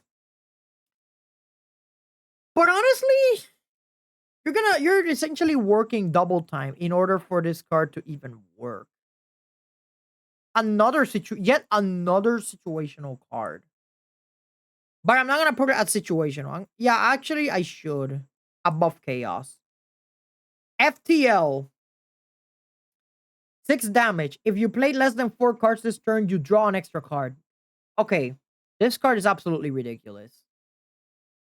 Especially, it stops an infinite loop. That's true. But this card right here, I would say it's mediocre in terms of damage, but you get to draw a card. I mean, it's free damage. It's okay at best. Above core search. Fission. Fusion, my bad. Is it fusion? Yeah, it's fusion. You generate one plasma. Plasma is fucking ridiculous because it gives you an extra move. That's how ridiculous plasma is. I would say fusion is really good. I wouldn't say it's ban worthy, but it is pretty good. I would say maybe below compile driver. Genetic algorithm. One block, and when played permanently, increases cards blocked by 3 and exhaust. So wait a minute. When played, permanently increases cards blocked by 3. And then you exhaust it. Okay. Okay, so my question to this is, you increase this card's block by 2 when you play it permanently. Meaning the more you play this thing through the entirety of the run, this thing's defenses are gonna be ridiculous. And it's increased by 2 every time you use it. So you want to use this thing every time in combat. Well, by 3 if it's upgraded, but still. In the long run, it can save you, especially if you love entering fights a lot. But I'd say it's okay at best. I'd say above core search. No, below core search. Because it can help you in the long run. Glacier. 10 block, 2 frost. For 2 energy, I don't see it as being worth it. Situational. Situational above chaos. Any card is better than chaos at this point. Go for the eyes. Now, this is a card that I loved using in my run a lot. Go for the eyes, 4 damage, and if they intend to attack, you apply 2 weakness. Meaning that you literally make the enemy's attacks weaker. Chaos is last? No. Chaos is not in last. It's in situational. It's not in always avoid. Because the problem with chaos is that it generates a random orb, and sometimes you want a specific orb that you don't get. So that's the reason why chaos is in situational. Go for the eyes, on the other hand. This is a free card. Honestly, I love this card a lot. I used it a lot in my defect run, and this thing has saved me so many times. And it's free damage too. So go for the eyes. I would say really good. Above these defensive cards. Well, above the frost card, so you know. And above charge battery. And above fusion. A little bit above compile driver, because again, compile driver, well, it's a good card, but go for the eyes is ridiculous. Heat sinks. Whenever you play a power card, you draw 2 cards. Here's the thing about this. Power cards, after you use power cards, you're not going to use them ever again. So heat sinks is in some way kind of worthless. Although if it counts itself, then that, of course, you get to draw 2 cards, which is stupid. Unless your deck has too many power cards, yeah, this thing can be stupid. But I don't know. This card is Heat sinks to me, this card is kind of awkward in a way. Situational. I would say below, no. Yeah, above creative AI. Hello World. It's an init card if it's upgraded, and there's an artifact with that character that after playing a power card, a random card costs 0. I think I know the one that you're saying, and it is creative AI, I think. No. Creative AI gives you a random power card to your hand. It doesn't cost 0. But it's an artifact, so that you're saying. So I think it's the item, if anything. Yeah, because we're the thing is we're not gonna do a tier list on the items themselves. We're doing tier lists mostly on the cards and the character itself. So hello world. At the start of your turn, add a random common card into your hand. A random common card meaning that a card that is not currently in your deck.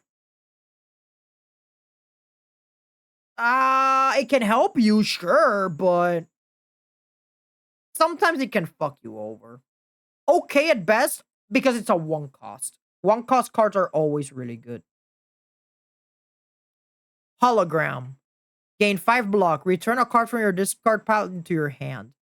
This card is fucking stupid. This card, you're gaining block. You're recycling cards into your hand. This card is absolutely stupid. Really good. I would say below go for the eyes.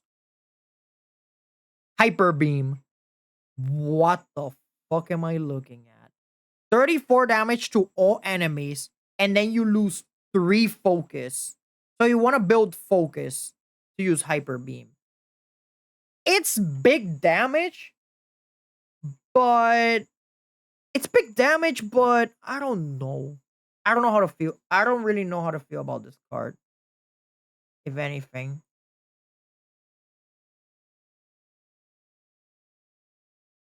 So yeah, Hyper Beam, it's just a damage card, but for a 2 cost, it's not bad for dealing this ridiculous amount of damage. The only drawback that hurts me a lot is losing the 3 focus, which you just build so hard.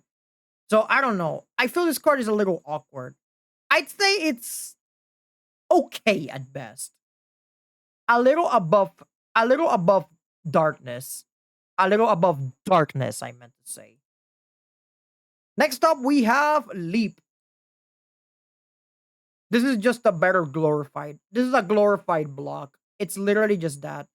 12 block for one 12 block for one cost. I mean, you essentially want to replace your blocks with Leap. Defend isn't always a void, but we already know why. So this is the better defend, if anything. I would say it's 12 block. It's just 12 block, but 12 block is still a lot. I'd say situational. I would maybe place it here below Glacier. Because with Glacier, you're still generating blocks with the Frost Orbs, but Leap only lasts for 1 turn. We already checked Bullseye. Next up, we have Loop. At the start of your turn, use the passive ability of your next orb 2 times. This card is stupid. This card is absolutely ridiculous. And you have no idea how much. Okay, so Loop has a lot of stupid ways to abuse. This card, in my opinion, I wouldn't say ban worthy, but it's at the verge of becoming ban worthy. I would say really good. Machine learning in it, which means that you can have this at the start of your turn if it's upgraded. Draw one additional card at the start of each turn. So 1 turn passes, draw 1 card. 1 turn passes, draw 2 cards. Another turn passes, draw 3 cards. If you're playing the game appropriately and you're not going for some infinite loop or whatever, this card can help you a lot with drawing cards or your entire deck. So I would say machine learning, pretty good. Pretty fucking good. This card is just it's just simple. It's a simple effect. It's not too over the top. I like this card. Usually the simplest cards are the ones that are the best. It's really fucking good. Melter. Remove all block from an enemy and then you deal 14 damage. Enemies are not gonna be blocking all the time, so you're removing all of it, which is stupid, but they're not gonna block all the time. I'd say it's okay. It's a lot of damage for a 1 cost card, so yeah, it's okay at best. Situational, a little situational, but it's okay at best. Below genetic algorithm. Next up, we have Meteor Strike. And what the fuck is that cost? That's a 5 cost card. 30 damage and then channel plasma. Channel plasma, plasma gives you more moves on your next turn. So I would say, I mean, for 30 damage, you're wasting 5 moves, so this is not worth it. Always avoid. Multicast. Evoke your next orb times 1 times. Wait a minute. Oh no. Oh nah. Chat. Oh nah. The animation is sick. Oh, I will have to see that. I will have to see the Meteor Strike animation. But multicast over here? Oh nah. Chat. I'm already seeing this card, right? And this card sound is stupid. This card has some ridiculous potential. Ban worthy. Overclock. Draw 3 cards, add a burn card into your discard pile. You don't want to add anything with this character. If it was Ironclad, I understand because you know you're adding status effects into your deck, but Overclock is just, yeah, you have draw power, but at what cost? You're literally just adding a hindrance into your deck, which is a burn that you're not gonna be able to remove during the remainder of the fight.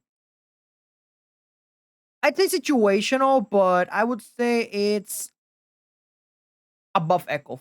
There's a combo with another card. I don't know which one. I have to see that.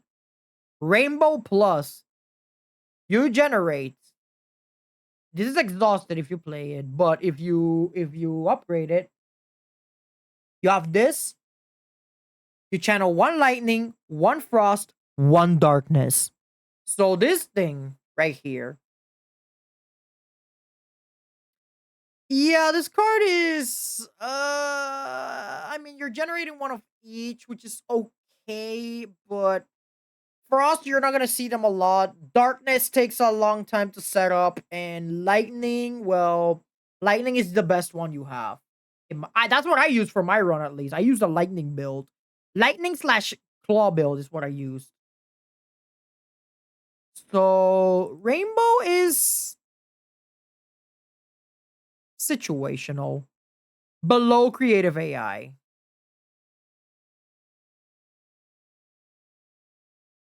Reboot. Shuffle all cards in your draw pile, and then draw 6 cards. I mean, if anything, this card is already good. It's literally a mulligan. So, I would say really good. Only because it's a fucking mulligan.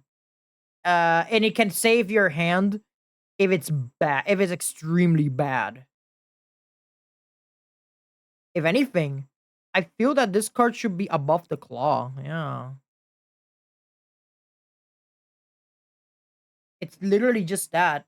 4 cards if it's just without the upgrade. 6 cards if it's upgraded. It's just a mulligan. It's that good. Rebound plus. What else are we missing? Oh yeah, rebound plus. Deal 12 damage. Put the next card you play this turn on top of your draw pile. So this thing. Next card you play on top of your draw pile. So you're essentially stacking cards with this thing. I'd say it's good. It's not that good, but it's good. Okay at best. I'd say dual cast. Below dual cast. Recursion. This fucking card. Evoke your next orb. Channel the orb that was just evoked. Okay, so recursion literally just creates a copy of the orb and you channel the orb. For a 0 cost, this is fucking ridiculous.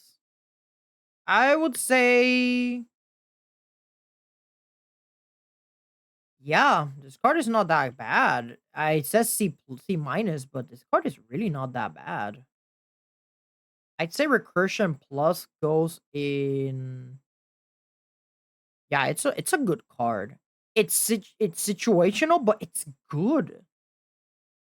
I'd say okay at best, mostly. I would say, Evoke your orb, and then you channel that same orb.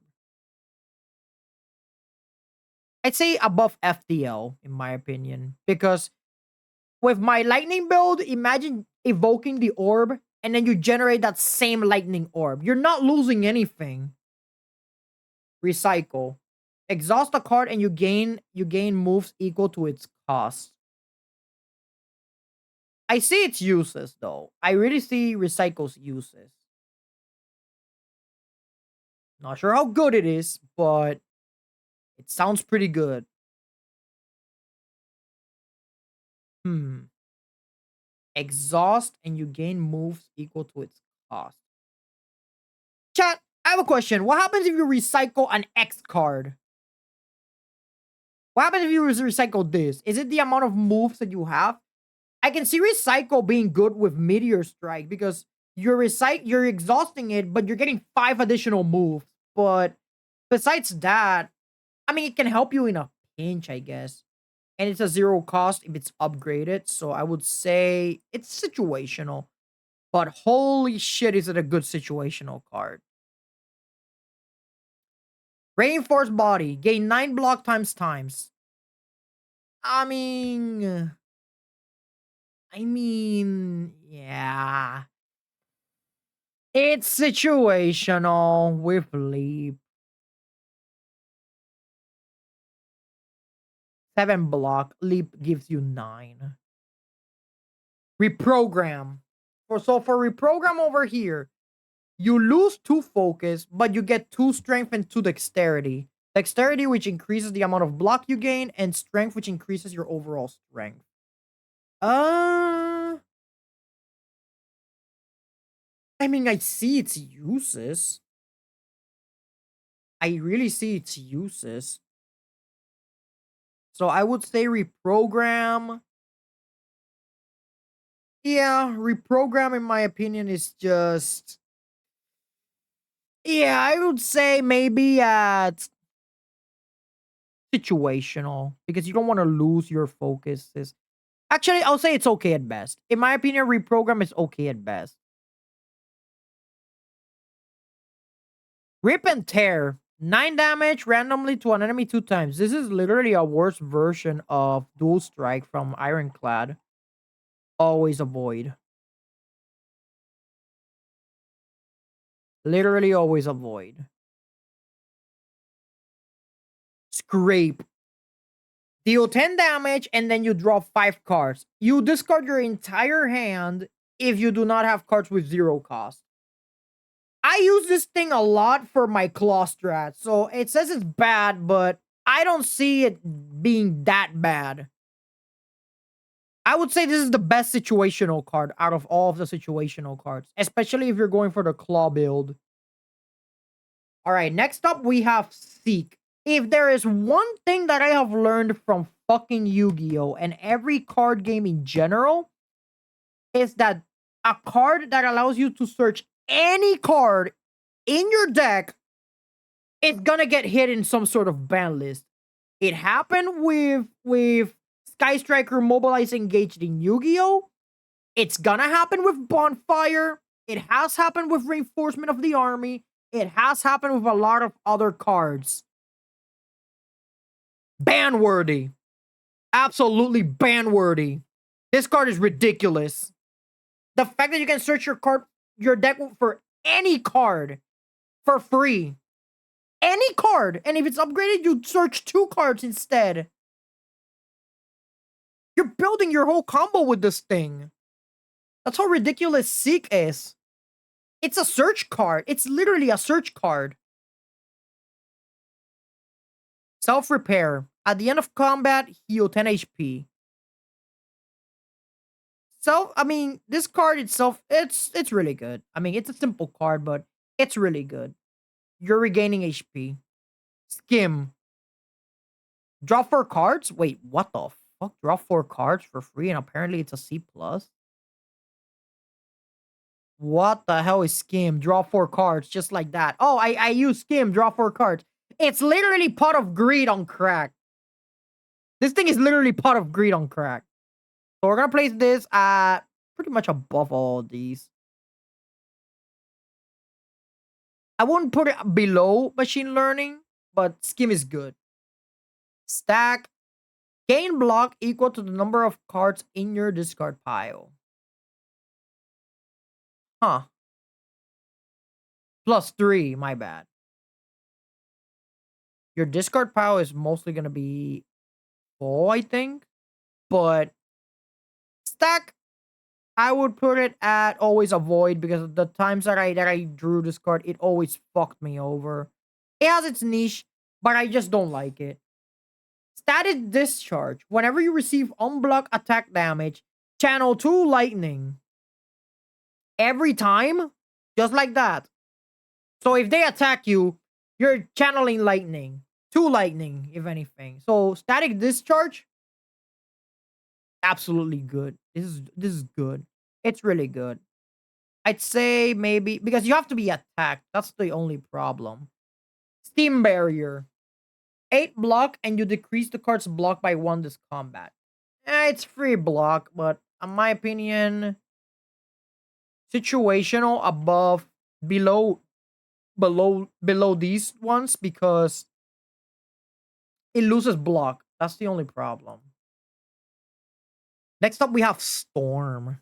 Whenever you play a power, channel 1 lightning. Remember, power cards are not that good, so in this case, Storm is going to be at huh. In the case of Storm,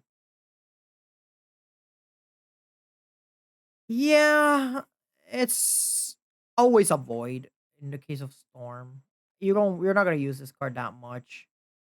Streamline. Streamline is situational, but holy shit, this card is good.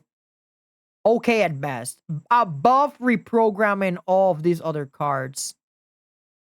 I would say maybe above 4 for 1. Yeah, above fission because it reduces its cost, essentially becoming a 0 cost 20 damage card.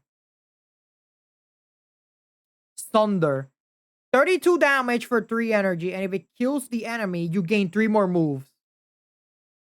Essentially, this is a card used for multi-battles, because if you kill the enemy, what are you gonna do with that 3 other energy? You can't carry it over to the next fight. Always avoid. I don't see it being used that much. And it's a 3 cost, so strike is always avoid. You already know this by now. Whoops, went to the other one. Next up, we have Sweeping Beam. 9 damage to all enemies and you draw a card.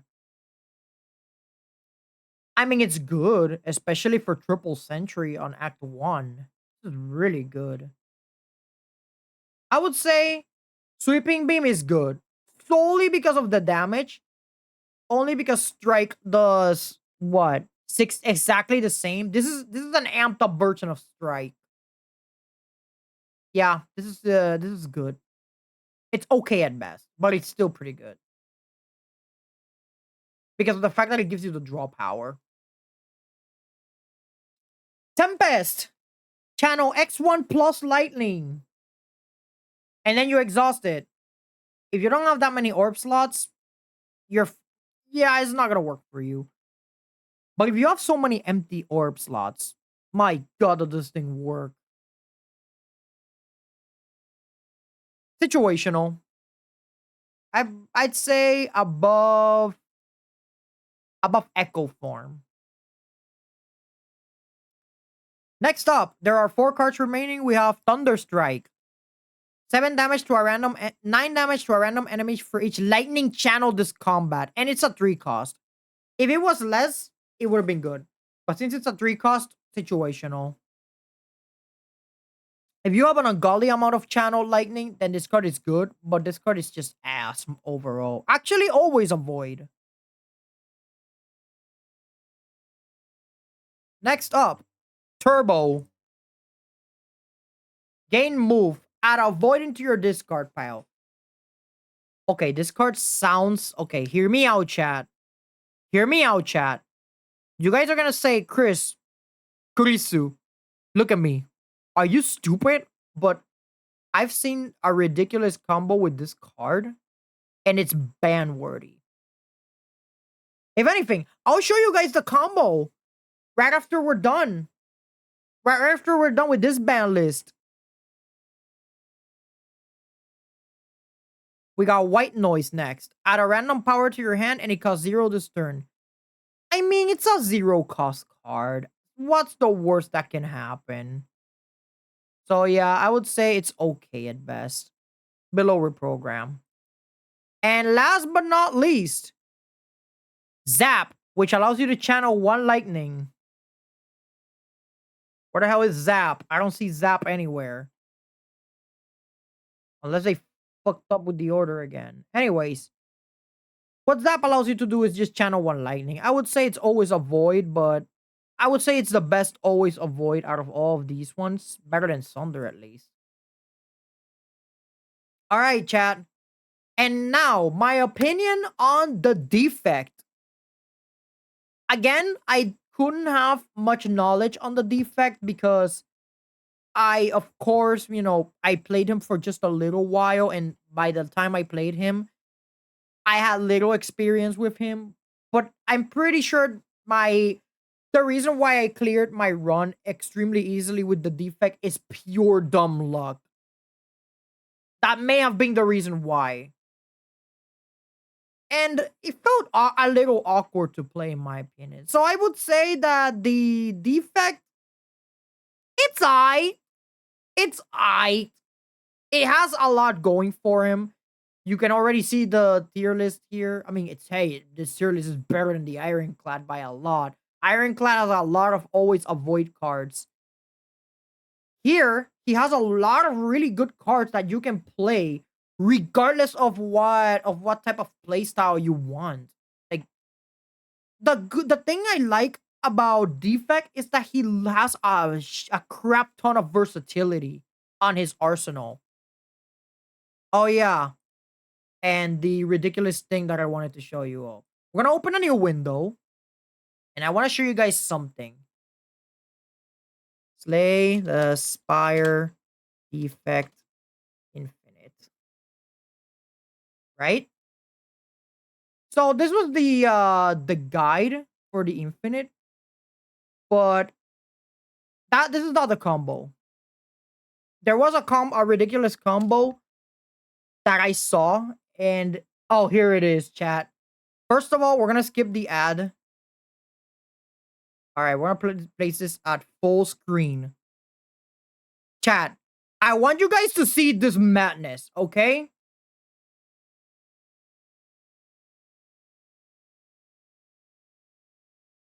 Look at this.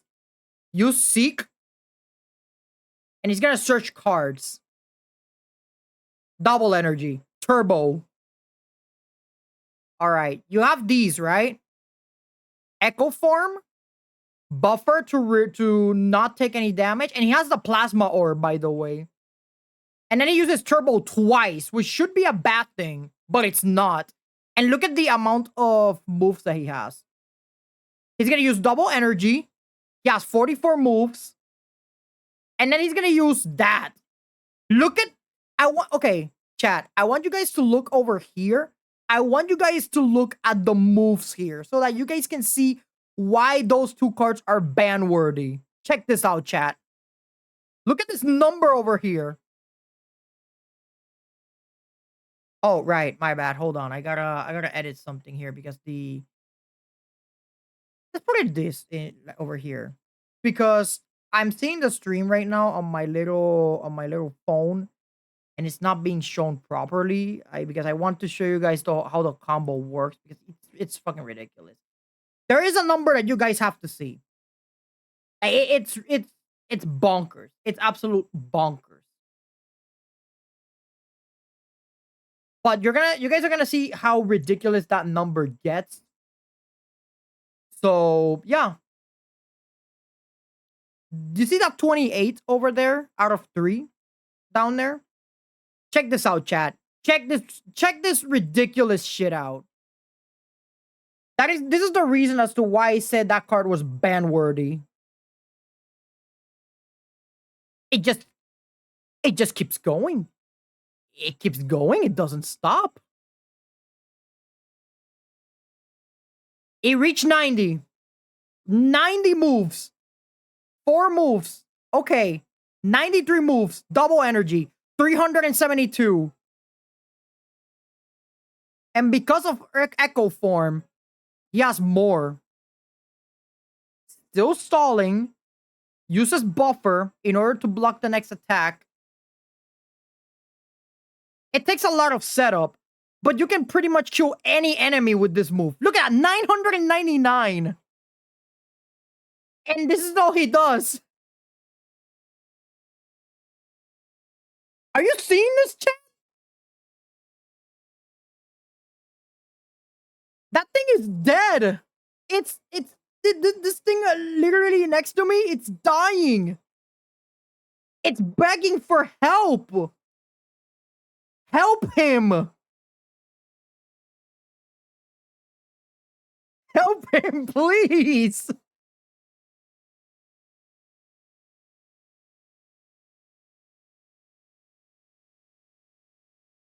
I didn't even use the defect, and I didn't even knew this shit was possible.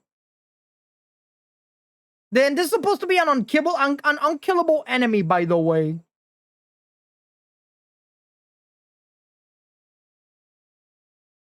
He's begging for help. He can't do anything.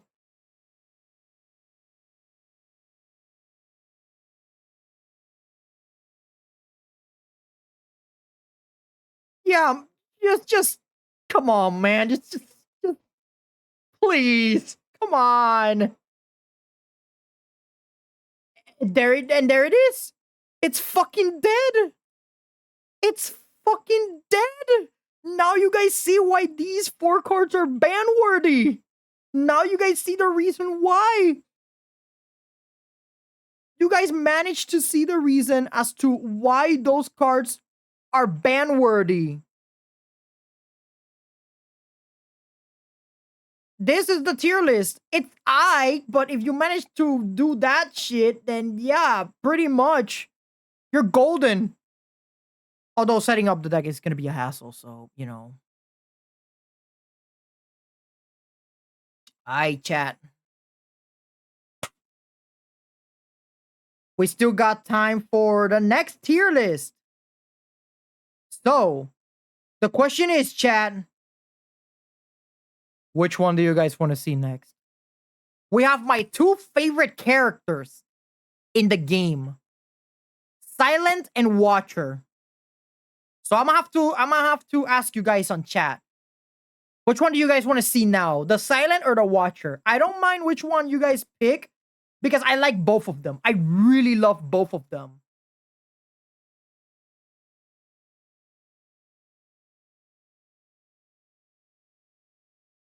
Out of these 2, I'm gonna have to say that my favorite one has to be the Silent. Silent is the one character that I had the most fun with.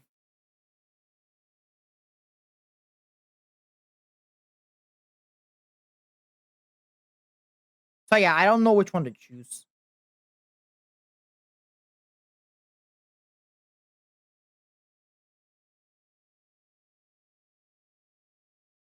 You know what, chat? I think we should go with the. I think that we should go with a character that I have a lot of. But both of them, I have a lot of knowledge on them, but. We're gonna go with Silent. And I'm gonna tell you guys as to why. So now we're gonna check out the Silent cards. Alright? So, on Silent, we have all these cards. And now we're gonna go to the wiki again. And we're gonna check the Silent cards. So, first card we have on Silent. Accuracy. Accuracy over here. Shifts deal 6 additional damage. Which, I guess it's fine. If you have the boot, then your shifts are gonna be dealing 5. But if for 1 cost, I don't know. Wait, shifts deal 6 additional damage. Meaning that instead of your shifts dealing 4 damage, they're gonna be dealing 10 damage. and you're gonna keep spamming them left and right. So your shifts are gonna be doing a lot, but I don't know. This card is a little situational. Let me place a silent over here so we can have a more of a focus on on her tier list. So accuracy, I would say it's okay at best. I never really saw myself using this card, but when it works, it works. Acrobatics, draw 3 cards and discard 1 for 1 cost. This card is really good. I really like acrobatics. Next up, we have adrenaline. You gain 2 moves and then you draw 2 cards and you exhaust it literally for free. I can't stress how good this card really is. I wouldn't say ban worthy, but it is a good card because you're getting 2 moves. Acrobatics is still better in my opinion. Next up, we have After Image. This card is whenever you play a card, you gain a block. This card is absolutely ridiculous. This card is just wow. Lance Katakuri, welcome. We are doing tier lists on Slate Spire. We already finished with the Ironclad's tier list. And we already finished with the defects tier list. This is where they're standing at currently on the tier list. Ironclad sucks. Defect is I. And now we are doing the silent tier list. So, After Image. Whenever you play a card, you gain a block. This card is ridiculous when it wants to be, especially if you're spamming shifts left and right, which this card essentially becomes ridiculous. And keep in mind, this is whenever you play a card, any turn. So After Image, it's a really good card. It's not ban worthy, but it is really good. I would say below Acrobatic. Next up, we have Alchemize. Alchemize, obtain a random potion and then you exhaust it. For a 0 cost, it's not that bad. For a 1 cost, you're wasting a move, but I mean, getting a random potion, it's not bad. Alchemize, it's okay at best. Better than accuracy, by a long shot. All out attack, you deal 14 damage to all enemies and you discard 1 card at random. If you discard the card that you don't want in your hand, you're fucked. All out attack is situational, but holy shit, you're attacking everyone. Backflip. Gain 8 block to draw 2 cards. This card is stupid. This card is ban worthy. You're blocking and you're drawing 2 cards. With backstab, you're dealing 15 damage and you're always gonna have this card in your hand. And it's literally a 0 cost card as well. So I would say this card is stupid. I wouldn't say it's the best, but having initial damage, it's really good. Initial damage, that's not bad at all. So backstab, really good. Before adrenaline. Bane. 10 damage, and if the enemy is poisoned, you deal 10 more damage. So for a 1 cost, this is absolutely stupid. For a 1 cost, it's so good. Especially if your enemy is going to be poisoned. Because there's a card that will allow you to poison the enemy 90% of the time. So Bane over here, it's okay at best. But it's the best okay at best. Oh boy, Blade Dance. Blade Dance, this card is stupid. This is definitely going on ban worthy. Adding shifts into your hand every single time, there's a reason as to why I'm saying this is ban worthy. You guys are about to see why. This thing adds 4 shifts into your hand. Every shift in your hand, it's literally free for free damage. So yeah, that's how good it is. Along with this one, with Burst, this is stupid. This is absolutely fucking stupid. Next up. Oh yeah, I did not manage to read 1,000 cuts, which is literally at the beginning. 1,000 cuts. Whenever you play a card, you deal 2 damage to all enemies. I mean, it's every time. The only thing that keeps it from being higher, it's the two. It's only 2 damage, and it costs two to play. I would say it's situational, below all out attack. Next up, we have Blur. 8 block, and the block is not removed at the start of your next turn. This with After Image is a stupid combination. Because you retain your block on your next turn if you somehow manage to keep it. So, Blur, it's situational, yes. Especially if you're running After Image. But when you have After Image, this just, it's, it just fits like a glove. It's better than Backstab at least. And you're still gaining block though for simply using it. I would say below these ones, below Bane, if anything. Next we got Bouncing Flask Plus. Apply 3 poison to a random enemy 4 times. I don't get why you need to apply poison when in the case of Bouncing Flask, you only need to like, yeah, you're applying poison, but there's better cards to do that than freaking Bouncing Flask. I would say situational. Better than all out attack though. Well, actually worse because it's a 2 cost. It's not worth it in my opinion. Bullet time.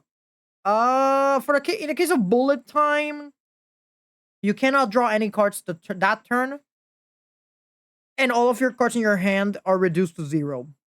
Essentially, you can play your whole hand. But in order for bullet time to work, you need to have your hand stacked. Preferably, you want to have your hand full for bullet time to even work. Situational. Above Bouncing Flask, because that one is worth it, even for its hefty cost. Good luck pulling it off, though. Burst, on the other hand, this is a ban-worthy card. This card works wonders with Blade Dance. Any skill card can be played twice, and yes, in case you don't know, block are skill cards, meaning that if you're in a pinch, you use Burst, and you're blocking a lot. So even your regular blocks turn from useless to somehow useful with Burst. Calculated Gamble.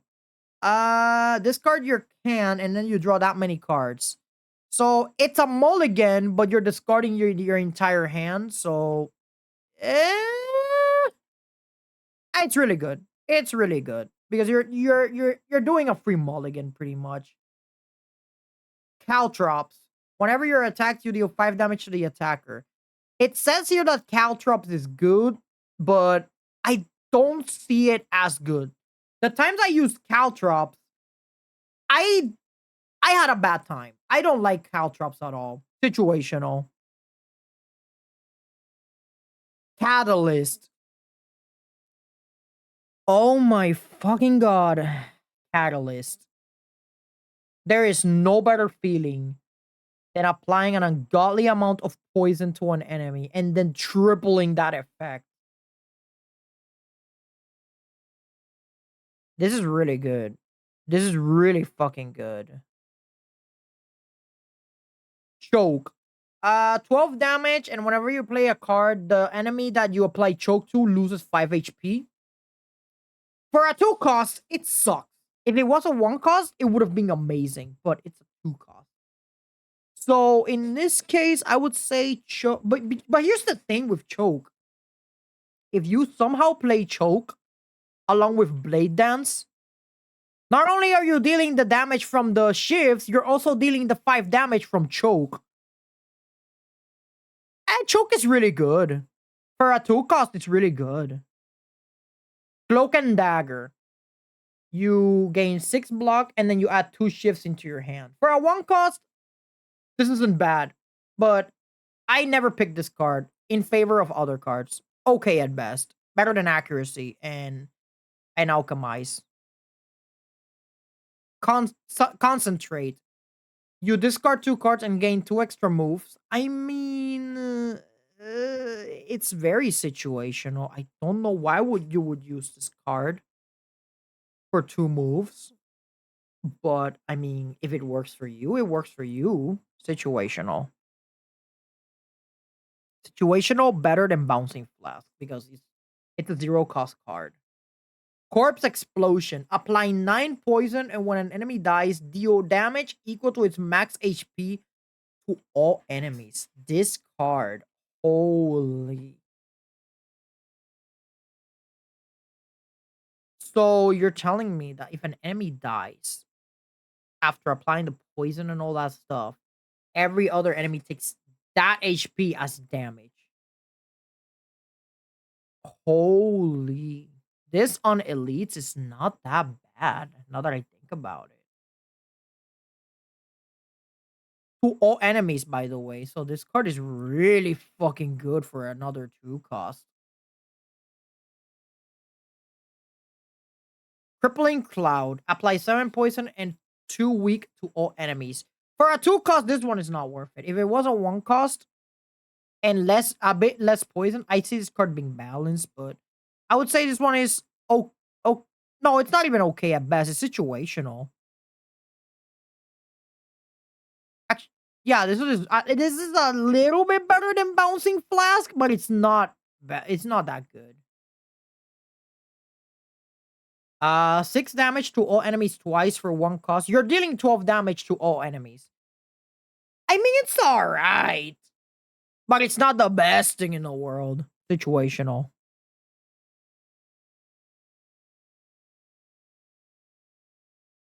And for a 1 card, that card is ridiculous. Dagger Throw. This card is really good. 12 damage, draw, and discard. Wait, we're not even at Dagger Throw, are we? No, what the hell? Where the hell is Dagger Throw? There it is. Why is it all the way down there? Really good. Really fucking good. It's draw power. It's just hand manipulation. Hand manipulation is always good, and on top of that, you're dealing damage. It's always gonna be a good card.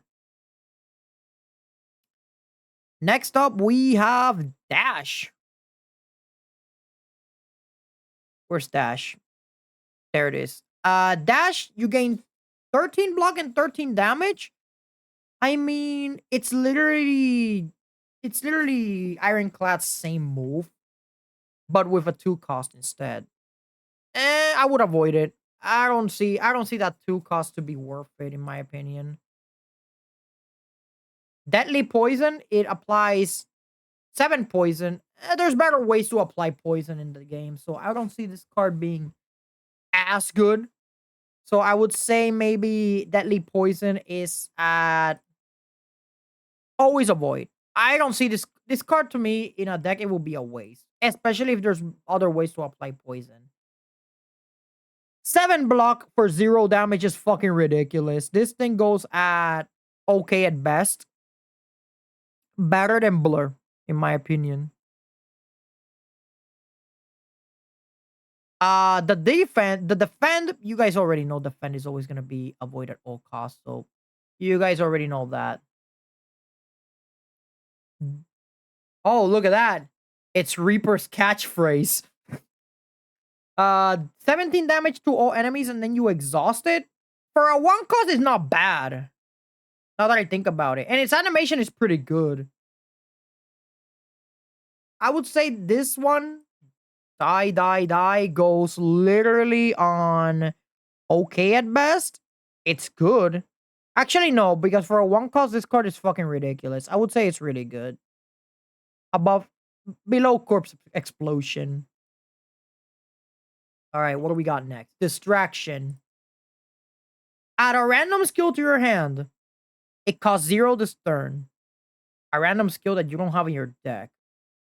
I mean, if it's a skill that you need, then it's really good. It's really nice.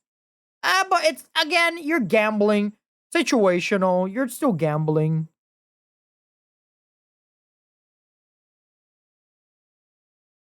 What else we got? Dodge roll.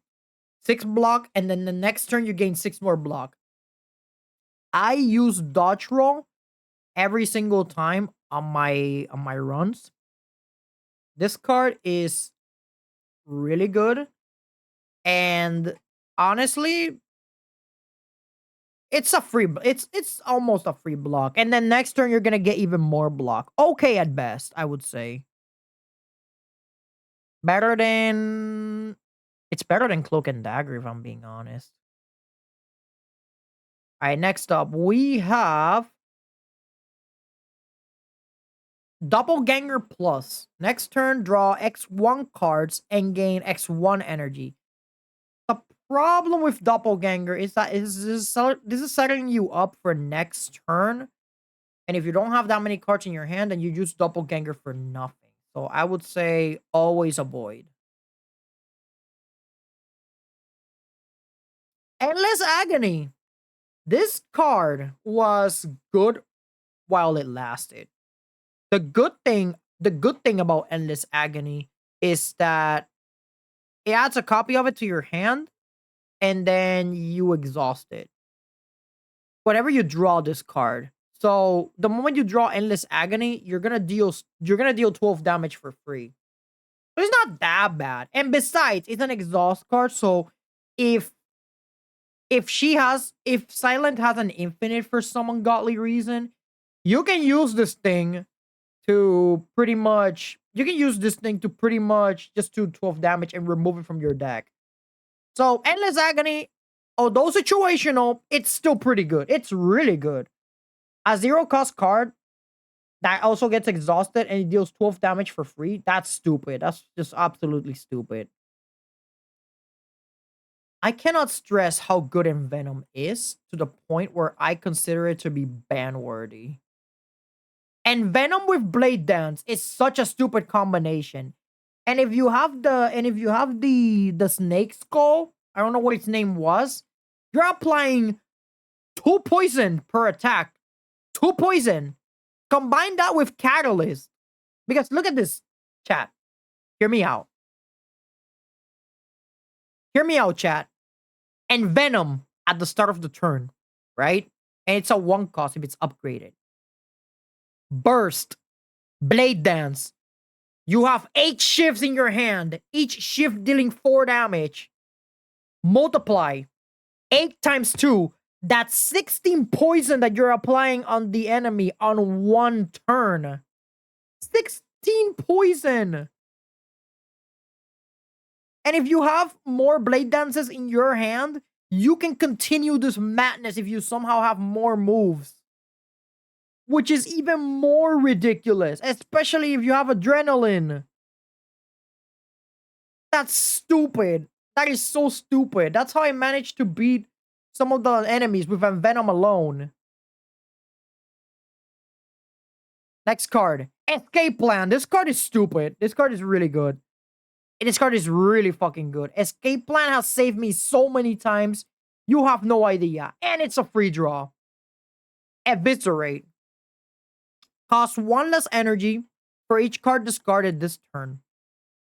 So for each card discarded, you deal 9 damage 3 times. So 27 damage. And remember that you discard a lot with this deck. So Eviscerate, I would say it's alright. I mean, it's not that good. But it's not that bad either. Eviscerate, the problem is that you need to discard in order to reduce the cost of in order to reduce the cost of this thing. And it has to be that turn. So you need to discard 3 cards in order to have this card become a 0 to deal 27 damage. Situational, but if I were for me, I would always avoid this card. Expertise. Draw cards until you have 8 cards in hand. You're always gonna be drawing cards. There's no need for expertise. Situational. Best situational though. Finisher. 8 damage for each attack played this turn. So if you somehow manage to get more moves on your attacks afterwards, Finisher can be really good, but I've never played it personally on my deck because it's way, way, way too situational. So I will place this as situational also in daggers. next to in between bullet time and dagger spray. It's a good card. I just don't chose not to play it. Flechettes. 6 damage for each skill in your hand. Always avoid. You're not gonna see this card often.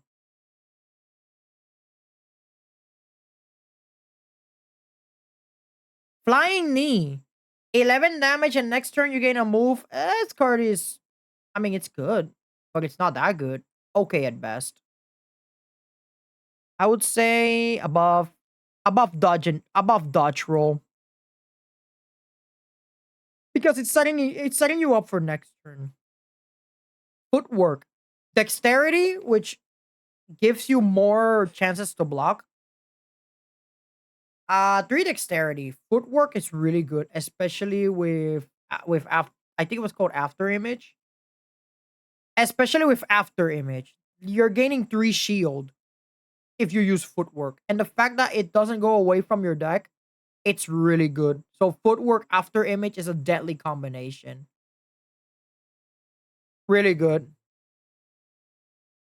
Glass knife, 12 damage twice, which is 24, and its damage is lowered by 2 this combat. So it's a good card. I'm not saying it's bad, and for a 1 cost, it's ridiculous. But it's gonna get weaker the more you use it, which is the problem. It's literally the problem with glass knife. It's a good card at the beginning of the fight, but later down the fight, it becomes completely useless. Okay at best. Above cloak and dagger. Next up, we have grand finale. Can only be played if there are no cards in your draw pile. So you need to have everything in the discard pile. So you deal 50 damage to all enemies, 60 if it's literally 60 to every single enemy. Remember, only if you have no cards in your draw pile, which somehow you're gonna have. This is the bunkers card, but the problem with Grand Finale is that, yeah, it needs to be there. You can't have any cards in your draw pile. It's way too situational. I would avoid it if anything, because if you draw this card, it essentially is gonna become a brick, and you don't want bricks.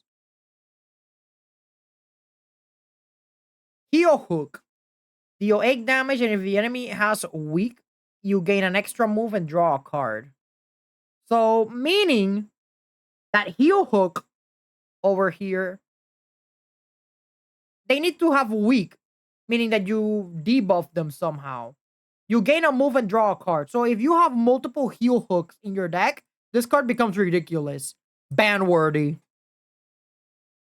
And if you put poison, they're gonna die extremely quickly. Next up, Infinite Blades. In the case of Infinite Blades, I used to use this card a lot, but then I stopped using it because there was no need for Infinite Blades when I literally had Blade Dance. But having a Shiv in your hand for free, it's always nice. So Infinite Blades, I would say it's the best one in OK at best. Next up, we have Lex Sweep. 3 weak and 14 block. It's good. The 14 block is nice, and the 3 weak is nice too, but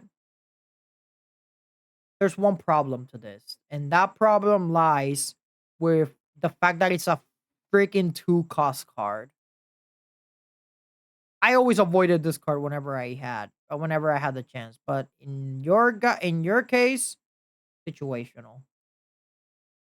Next up, we have this one, which is Malaise, whatever the hell this thing is called. Uh, Enemy loses X1 strength and apply X1 weak, and then you exhaust it. So they lose strength. You're essentially making them weaker, and then the strength that they lose, it's depending on the times you use your moves. I would say use this if you have 4 moves. But other than that, I don't know. I find it situational. I never picked this card up. Situational. I would say above bullet time. Masterful Stab. Costs 1 additional move for each time you lose HP this combat, and you deal 16 damage. So The purpose with this card is to not lose HP during the entirety of the combat so that you can have the full benefits of this thing. But if anything, I would say that this thing is, yeah, always avoid it. I never picked this card up because of that hefty cost, to be honest. Actually, Eviscerate is a 4 cost, but yeah, I would place this way below. And yeah, at least Masterful Stab has a niche going for it. Neutralize. Now this card. This is the reason why I say that Heal Hook is stupid. You're dealing 3 damage and you're applying 2 weaknesses. Not one, you're applying 2. So the moment that you have neutralize, you're gonna have, this is a free cost card. So you're applying 2 weakness and you're gonna keep spamming Heal Hook left and right. So the moment you pick up Heal Hook and neutralize, it's game over for the enemy. They're stuck in an infinite loop. Because you're gonna gain a move, draw a card, heal hook. Gain a move, draw a card, heal hook. Rinse and repeat because your opponent already has weak thanks to neutralize. Neutralize, again, same goes with heal hook, ban worthy. Next up, we have Nightmare. Choose a card, and then next turn you add 3 copies of that card into your hand. For a 2 cost, that does not sound bad. Especially if you're going for a heal hook strat. Because you're gonna keep drawing and drawing and drawing and drawing and drawing. You're gonna try to empty your deck, and you're gonna have your hand full of heal hooks, and it disappears too. So I would say it's okay at best, but it has a huge niche. Better than I say it's better. I would say it's better than accuracy. No, it's worse than accuracy, but it has its niche. Noxious Fumes. At the start of your turn, you apply 3 poison to all enemies. This is just passive poison. It's literally passive poison left and right. Really good. This is a really good card. But again, I don't know if you want to pass turns every single time, but it's still a really good card to have. Outmaneuver. Next turn, you gain 3 moves. For a 1 cost, you're building up your next turn. So I don't know how that works. I would say it's situational. I never really use outmaneuver, but it's situational. And it's a really good situational too. Phantasmal Killer. On your next turn, your attack damage is doubled. This sounds pretty bad, but it's for a 0 cost card on your next turn. Dude, this card is absolutely bonkers. It's stupid even. Because sure, Phantasmal Killer is a 1 cost, and it becomes a 0 cost. I think previously it was a 2 cost. Maybe it's the reason why it wasn't so good, but then it eventually becomes good. Because your attacks deal double damage, meaning every single attack that you do, okay at best, better than Nightmare. And better than Accuracy. Piercing Wall. All enemies lose 8 strength for 1 turn, and then you exhaust.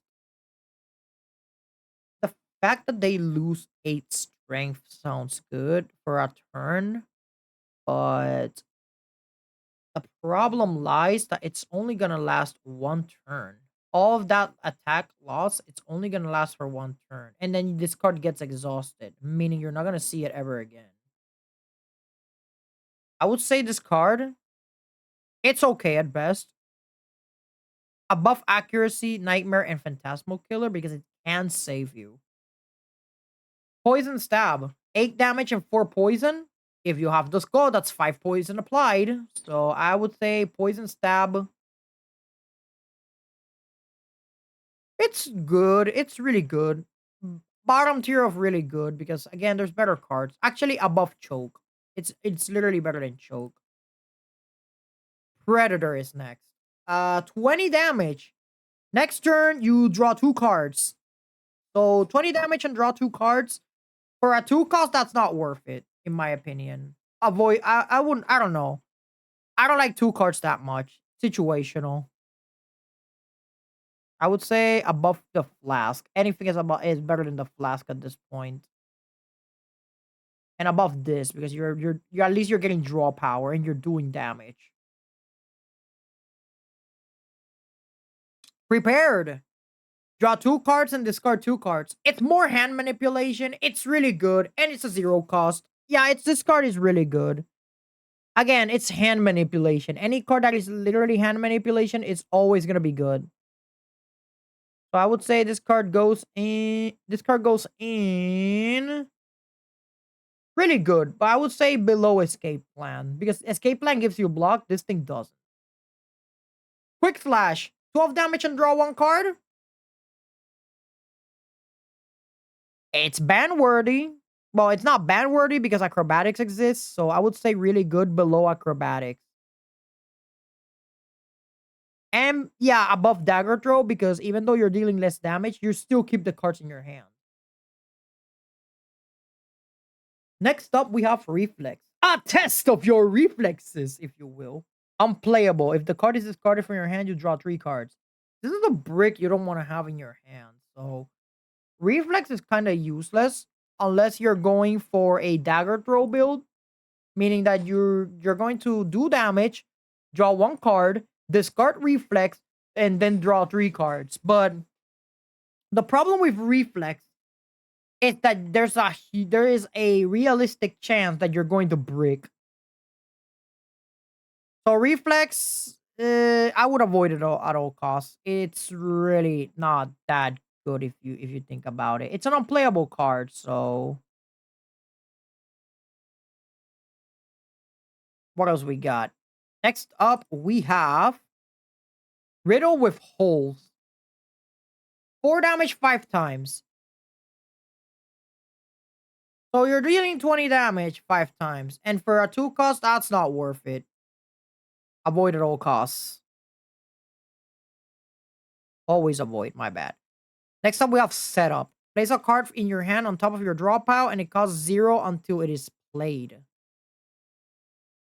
Setup doesn't sound bad, because if it's upgraded, you activate Setup, place the card on top of your deck, then you use something like Dagger Throw, or something like freaking Quick Slash, draw the card, and you immediately have the card that you wanted in on top of your deck already, which is absolutely stupid. Skewer. On the case of Skewer, deal 10 damage times, which you can deal a lot of damage, but setup is good. I see the potential with setup. From a deck building perspective, I see the setup being good. And then Skewer is brother. I would avoid that card if I were you. I don't see its uses. Yeah, avoid at all costs. I would say below Death Poison. Slice, it's a 0-9 damage card. It's literally a better attack card, if anything. Yeah, it's literally a better attack card. It's literally a better strike. But in the case of Slice, I would avoid it at all costs. You do not want these in your hand at all. It's not as bad as the other ones. So at the very least, it's up there. Sneaky Strike. 16 damage, and if you discarded a card this turn, you gain 2 extra moves. So you're recovering the moves that you lost with Sneaky Strike. I'm looking at every time I saw this card, I always ask myself, what's the point of this card? Yeah, always avoid. I don't like this card at all. Not even one bit. Actually, at the very least, it's more useful than Doppelganger. Storm of Steel. Discard your hand, and then you add 1 upgraded shift to your hand for each card discarded. So, okay, what you're telling me is that cards you don't want in your hand become shivs.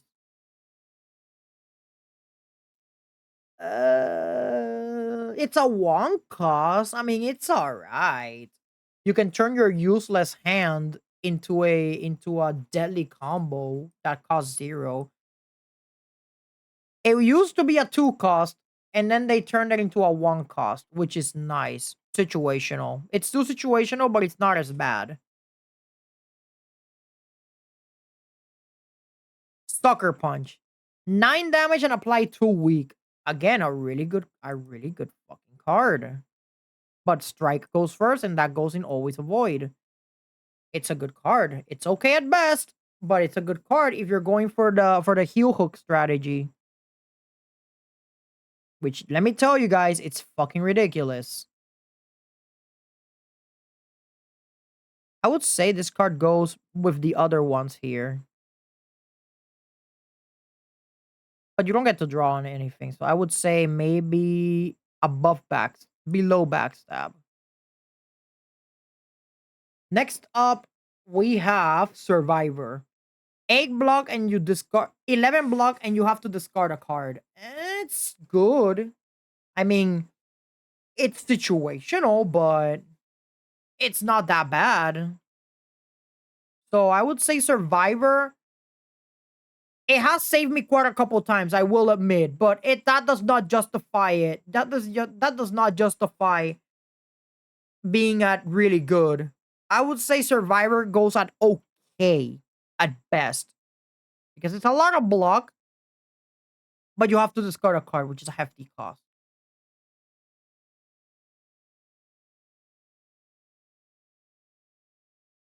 Next up, we have Tactician. This is an unplayable card, and if it's discarded, you gain 2 moves. This card is not worth it. This card is in Always Avoid for a reason. It doesn't even have a good niche either. That's the problem. Hey, it doesn't even have a good niche. Next up, we have Terror. Anime eyes about to go insane. In the case of Terror, what this allows you to do, the moment you cast it, your enemy is gonna have 99 vulnerability for the entirety of the fucking combat. The vulnerability, sure, it's gonna go down and all that stuff, but this card is straight up ridiculous. And the artwork itself is equally as ridiculous. Really good card. Literally above Catalyst. Tools of the Trade. I never used this card in my opinion. I really never used this card when I had it never popped up for me. At the start of your turn, draw 1 card and discard 1 card. For free if it's upgraded. But it's at the start of your turn, so you don't technically need it. It's situational at best.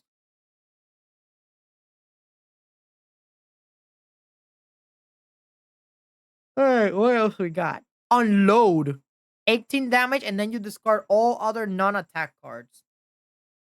I mean, it's literally like the Storm card. What was its name? It's literally like Storm of Steel, but a bit better because you're dealing 14 damage. And it's a 1 cost too. Well laid plans. At the end of your turn, retain up to 2 cards. So you get to keep 2 cards from your pile. I would put this at really good because retaining cards is nice. Gain 3 intangible, and then at the end of your turn, you lose a dexterity. It says here that Wraith Form is good, but I want to read what it says. Wraith Form is an extremely powerful card which has a very real downside. It is extremely effective in hallway fights where you do not expect to be fighting for a long time. When playing out boss fights, you typically don't want to play this card until you know that there are only 3 turns of combat left. Obviously, it is impossible to know exactly when there are 3 turns of combat left, but if you know the boss phases well enough, you should be able to guess how long each fight will take you. Playing this card too rarely makes your defense do absolutely nothing. Oh, and really reduces the effectiveness of the rest of your block. Oh, that's why. Okay, then what's the point of this card then? Says here that it goes well with Orichalcum, but you gain one intangible every 6 turns with Instance Burner. I don't know what intangible does, but honestly, I don't see this card being used that much. And it's a 3 card, so I never picked this card up when I was playing. Situational. Situational, I would say over here. And there you go. This chat is our Wraith, not our Wraith, Jesus Christ. This is our silent tier list. And from the looks of it, it has way too many things to do. The silent itself, it's a really stupid character to play, regardless of which build you're going for. Shift build, poison build. I went with a shift poison build, and that's the reason why I like this character a lot. Like, out of all of the characters in Slay the Spire, this is one of the characters that I enjoyed the most. Well, firstly, because, my favorite color is green. That's one thing. Secondly, because I just think that her strategy is just really good. It's just nice. It's her strategy with applying poison. It's so good. I like that shit. I really like doing that a lot. And that leaves us with the final character, which I'm pretty sure she needs no introduction. And you guys are gonna know why she's the absolutely most broken character in the entire game. That, my friends, is none other than the Watcher. The Watcher is such a ridiculous character. Let me explain why. The reason why, she's a hard character to play. I'm not gonna deny. If you have no idea what you're doing, yeah, she's a hard character to play. But once you figure it out, bro, it's gonna turn your world upside down the moment that you play the Watcher.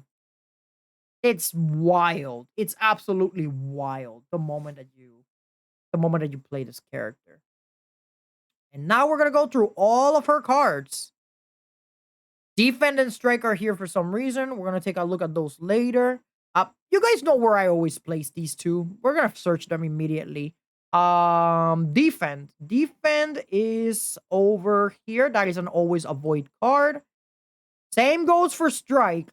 That's always also an always avoid card. And now we move to the good stuff. First off, I don't know why they're placing them in this order, but okay, I guess. I don't see Alpha anywhere. Yeah, I really do not see Alpha anywhere unless I'm blind for some reason. Maybe this was an early build and they didn't have Alpha. But yeah, Alpha, Beta, Omega, I would play. It's not here in the tier list from the looks of it, but I would place Alpha, Beta, Omega in situational because when it works, it works. But right now, I don't see it anywhere. And I don't see Battle Hymn either. Wait, I just realized this tier list forgot a lot of cards right here. This one, yeah. All right, chat. I'll be right back. I'm gonna look for a tier list. Uh, I'm gonna look for a tier list that has every single card because this one doesn't. Be right back.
Sorry about that. A little bit of a technical difficulty, but that's okay because we found a tier list that has literally every single watcher card. And yeah, all of them are here finally. So now you guys are gonna see the most bonkers tier list as to why this character is absolutely broken. So first of all, we're gonna look at the cards that we need to avoid, which are defend and strike. Let's search for those cards real quick. There we go. First things first. Alpha, Beta, Omega. Alpha, Beta, Omega. In case you guys don't know what Alpha, Beta, Omega does, is that this thing, the moment that you cast Omega, it means that you're gonna be doing 50 damage at the end of every single turn. So if you manage to pull this off, congratulations. You have Exodia pretty much. Situational. It's not that good because most enemies have more than 50 HP, but dealing 50 HP at the end of every turn, it's so stupid. If especially if you're playing this character and you don't want to go for something like an infinite loop. So yeah. Battle him. At the start of each turn, you add a smite into your hand. It's not that good, but when it helps, it helps. You at the it's at the start of each turn that you add the smite, which you retain it in your hand. And if you're in need of a pinch, it can help you a lot. So battle him, I would say it's okay at best. Not the best, but it's still good. Blasphemy. You enter divinity and you die on your next turn. Yeah, this is an extremely risky card, if anything. So as risky as this card is, and as powerful as divinity is, I will always avoid this card because I just don't want to see this card in my hand. What's the point? What is the point of playing blasphemy if you're not even gonna play it? So that's why I always avoid it. Bowling Bash. Early game, this card is good. Late game, this card is ass. But Bowling Bash, situational, but really good. Brilliance. 16 damage equal to mantra gain this combat.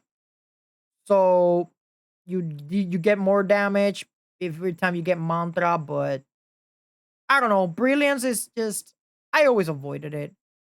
It's okay, but I never used this thing to begin with for some reason. Sure, it's 16 damage for one cost, but I don't know. I never liked this card. I'd say another situational card above Alpha. Next up, we have Carve Reality. 10 damage and a smite in your hand is not bad. And so you're dealing even more damage.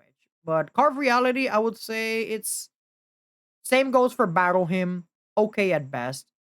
Battle Him gives you a smite in your hand every turn. This is only for one turn. Collect. You put a miracle in your hand at the start of your next X1 turns. I don't like this card. I always avoid it. Conclude. 16 damage to all enemies and you end your turn. If you got nothing else to do that turn, then I guess it works, but yeah, again, I really don't like this card. Situational. Better than Bowling Bash though. But if it's because this is 12 damage guaranteed, 16 if it's literally everybody. Actually, no, below Bowling Bash because Bowling Bash deals 7 for every enemy. So if you're 10 for each enemy in combat. So yeah, this is Conclude is a worse version of Bowling Bash. Except that Conclude is to all enemies and Bowling Bash is to one enemy. So these two are fighting for the upper spot in situational. Next up, we have Conjure Blade. If you set up this card nicely, this card becomes ridiculous. Otherwise, this card is ass. I would avoid this card if you don't know how to use it. I always avoided it. Consecrate. 8 damage to all enemies, and it's for free. It's not a bad card. It's a really good card. Early game is good. Late game, I think it's ass. So yeah, it's a really good card. Crescendo. You retain this card until you play it. This allows you to enter Wrath. I guess? But you don't really need this unless you're extremely desperate. I don't need Crescendo when I played on my games. I would say this is situational. Worse than Bowling Bash at least. Next card, we have Crush Joints. This card is absolutely ridiculous. Really good. Especially if you play the skill card, which you're gonna be playing most of the time, by the way. Yeah, this Crush Joints is just absolutely ridiculous. Next up, Cut Through Fate. 9 damage and scry 3 cards, and then you draw 1 card. What this allows you to do is deck manipulation. Deck manipulation cards are always good. If you're going for a scry build, this is a must. So you have to play Cut Through Fate. If you're going for a scry build. Otherwise, don't use this card. Deceive Reality. This card, Deceive Reality it's not a bad card. And it can save you when you're in a pinch. I would say Deceive Reality is okay at best. The best one in okay at best. Deus Ex Machina. With Deus Ex Machina, you get to add 3 miracles in your hand. Again, a little situational, and you exhaust this card, meaning you won't see it ever again. If you don't have the relic, then I guess you could play this in your deck. But if you have the relic, there's literally no point in running this card. Situational. Yeah, that's how I see it. Situational. I would say above Crescendo because this card has a lot of more uses. Next up, we got Deva Form. Deva Form can be extremely ridiculous. And if you're playing the game appropriately, meaning if you don't do the type of shit that I did. But Deva Form here, early game, it can screw you over. Especially if you're on later floors, you don't want to play Deva Form at the start. That's just asking. At that point, you're literally just asking to die at that point.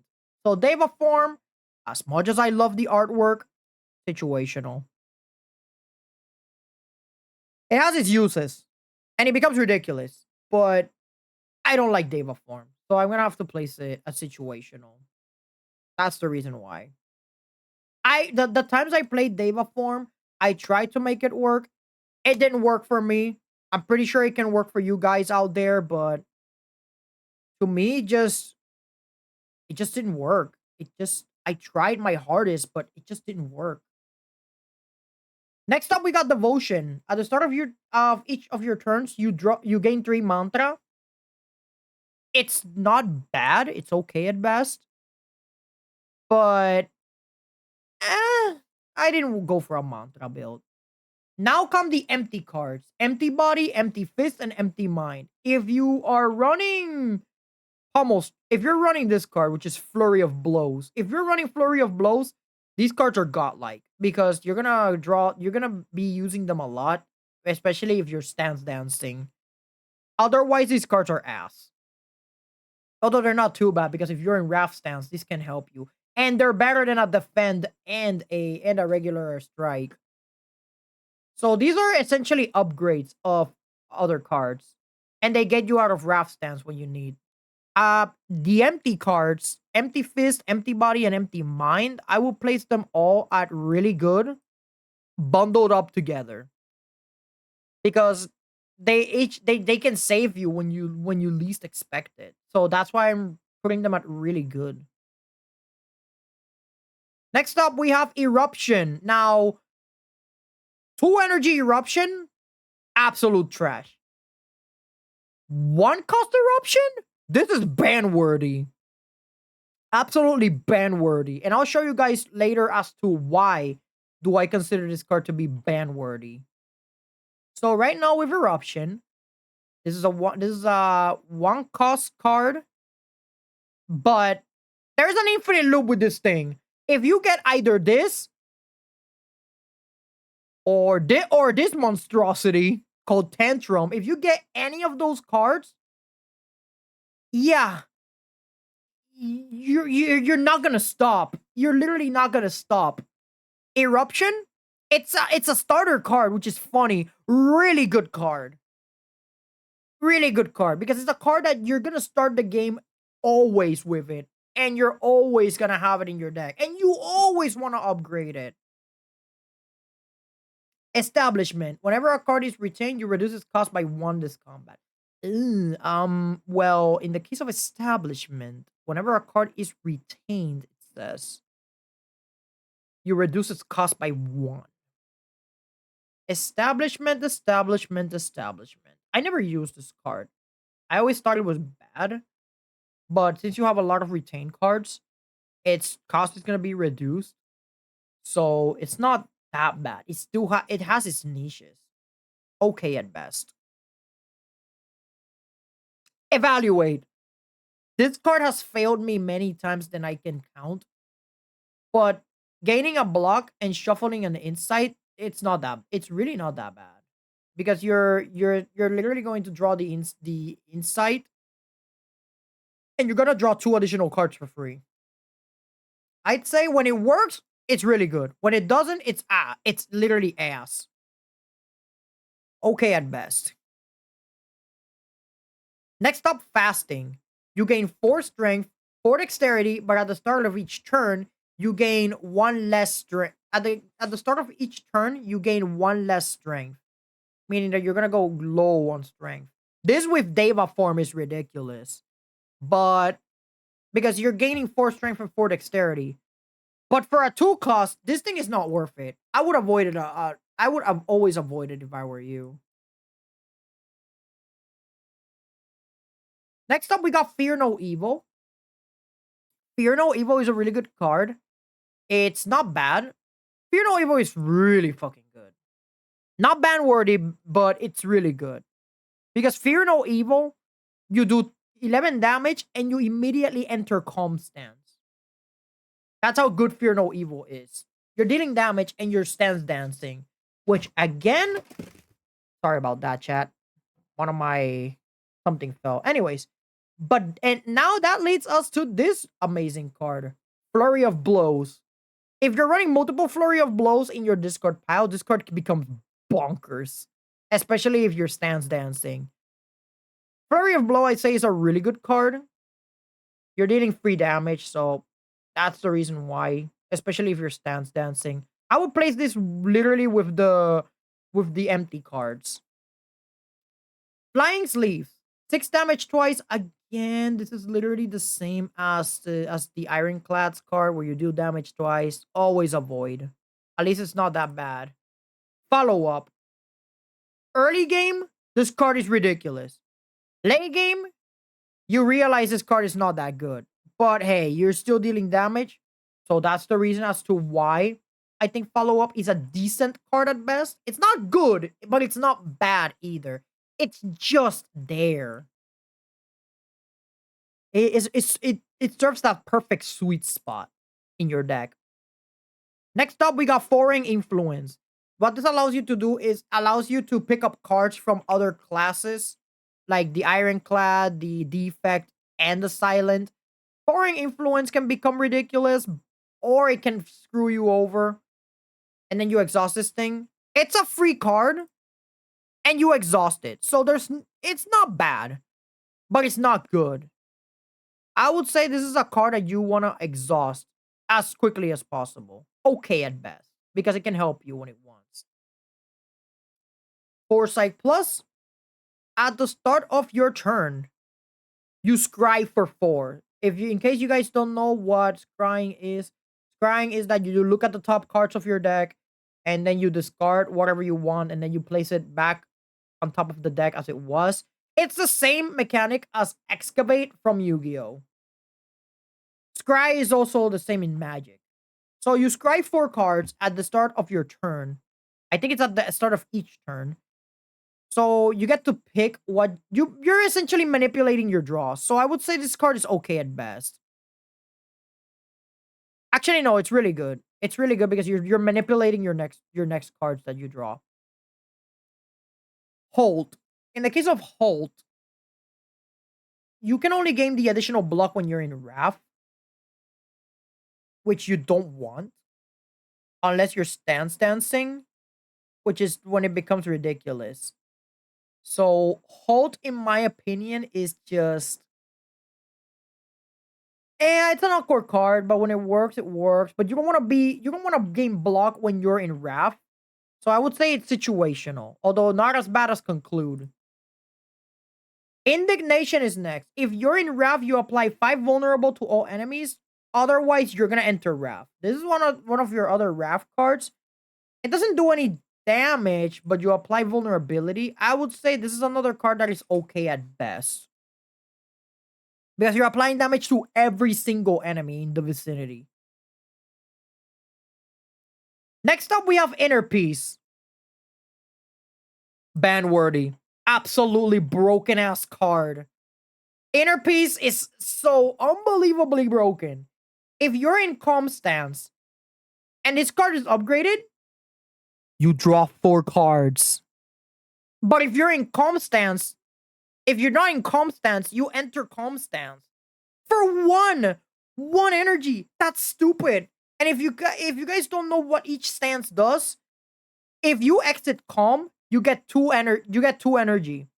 If you're in Wrath, you deal double damage, but you take double damage. And if you enter Mantra, Divinity Stance, you do triple damage and you gain 3 moves. In the case of Inner Peace, there is an infinite loop that I may have been guilty of actually doing on stream. And I'll show it to you guys later when we're done with this tier list. So that you guys can see the insanity that I just pulled on that stream.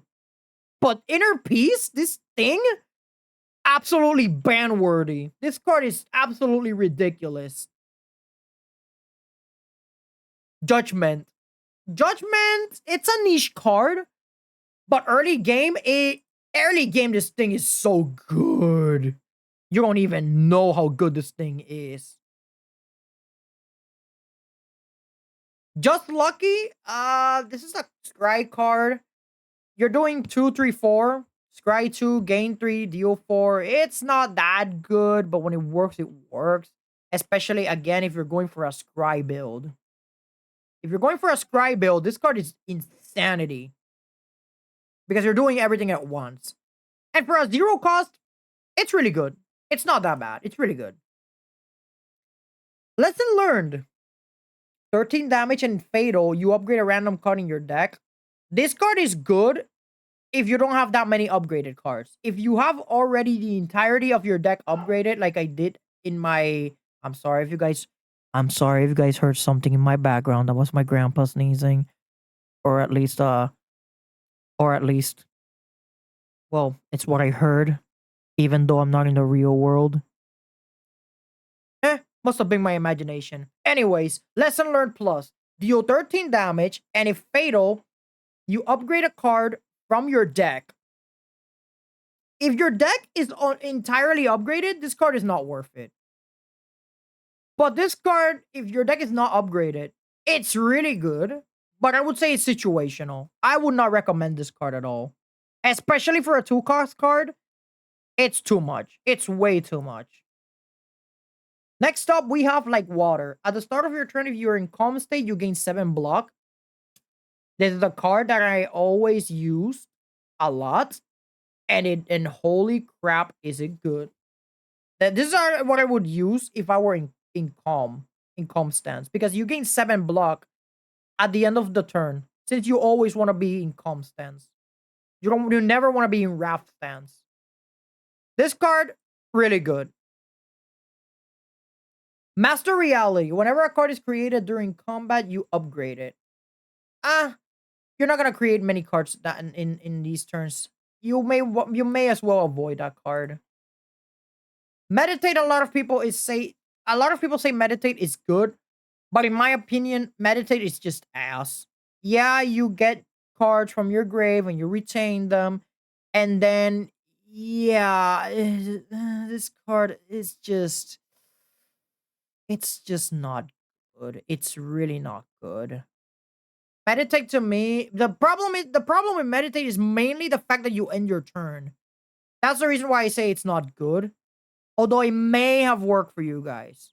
Situational. Mental Fortress. This card is stupid. Absolutely ban worthy. Every time you attack, you get blocked. And if they're an infinite loop, you're never gonna die. You're literally never gonna die with Mental Fortress. This stupid Rubik's Cube is the reason why I won my run with Watcher. Nirvana is when you scry, you gain 4 block. If you're going for a scry build, it's good. Next, along with like water. But you have to scry a lot for Nirvana to work. Omniscience. Oh boy. Omniscience.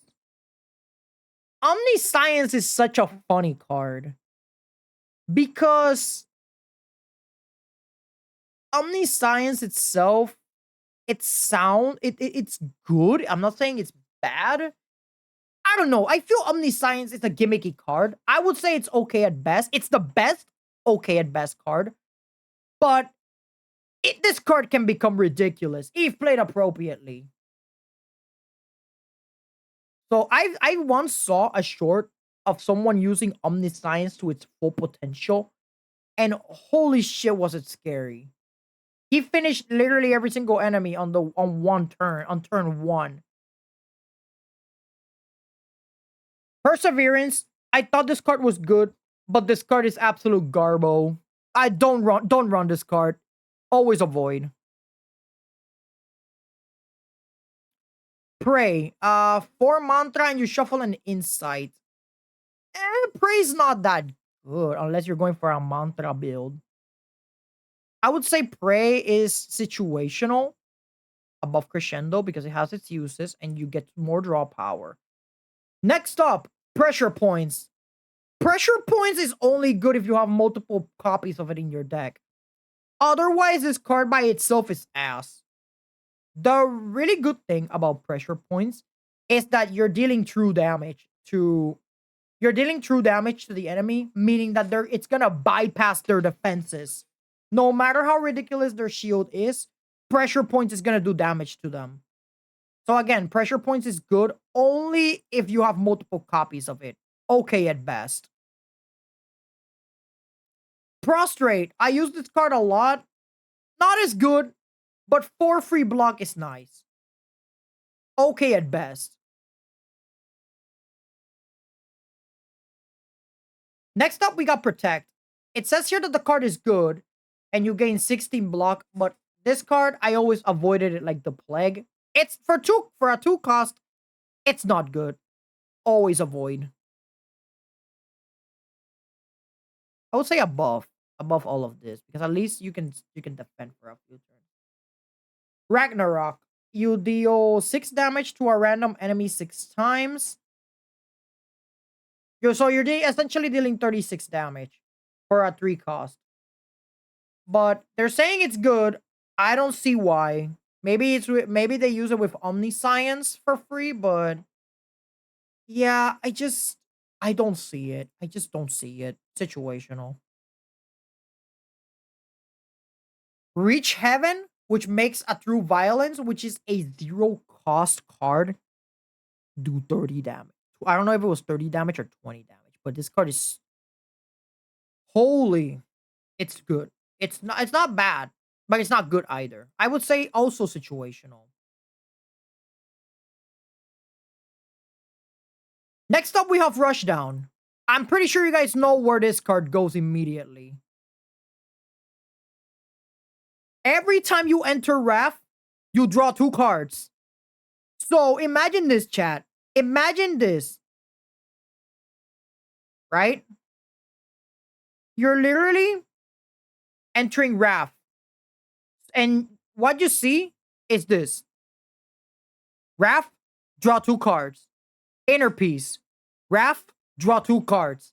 Inner Peace. Wrath, draw 2 cards. It's an endless loop because if your deck is extremely small, you're gonna have your entire deck in your hand and you're gonna be drawing Eruption or you're gonna be drawing either Eruption or Tantrum, whichever one you prefer to play, and you're always gonna draw Inner Peace. So, yeah, this card is so stupid. It deserves to be banned. Draw power is really good in Yu-Gi-Oh! It's stupidly powerful. So, this thing, fortunately, in the board game, it got nerfed, and it's the first time you would enter Rav, you draw 2 cards. Because if this was left in the board game, nobody was gonna have a turn. Yeah, I'm glad they nerfed this thing in the freaking board game. Jesus Christ. Next up, we got Sanctity. If the last card played was a skilled, what's a skill? You draw 2 cards. It's I. It's good, but it's not that good. I didn't play it that much. I would say it's situational, but it's not as bad as Deus Ex Machina.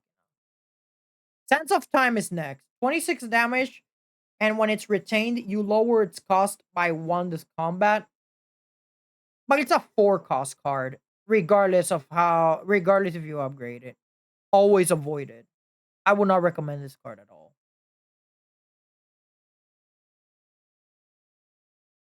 Next up, we got Sash Whip. Sash Whip is a funny card.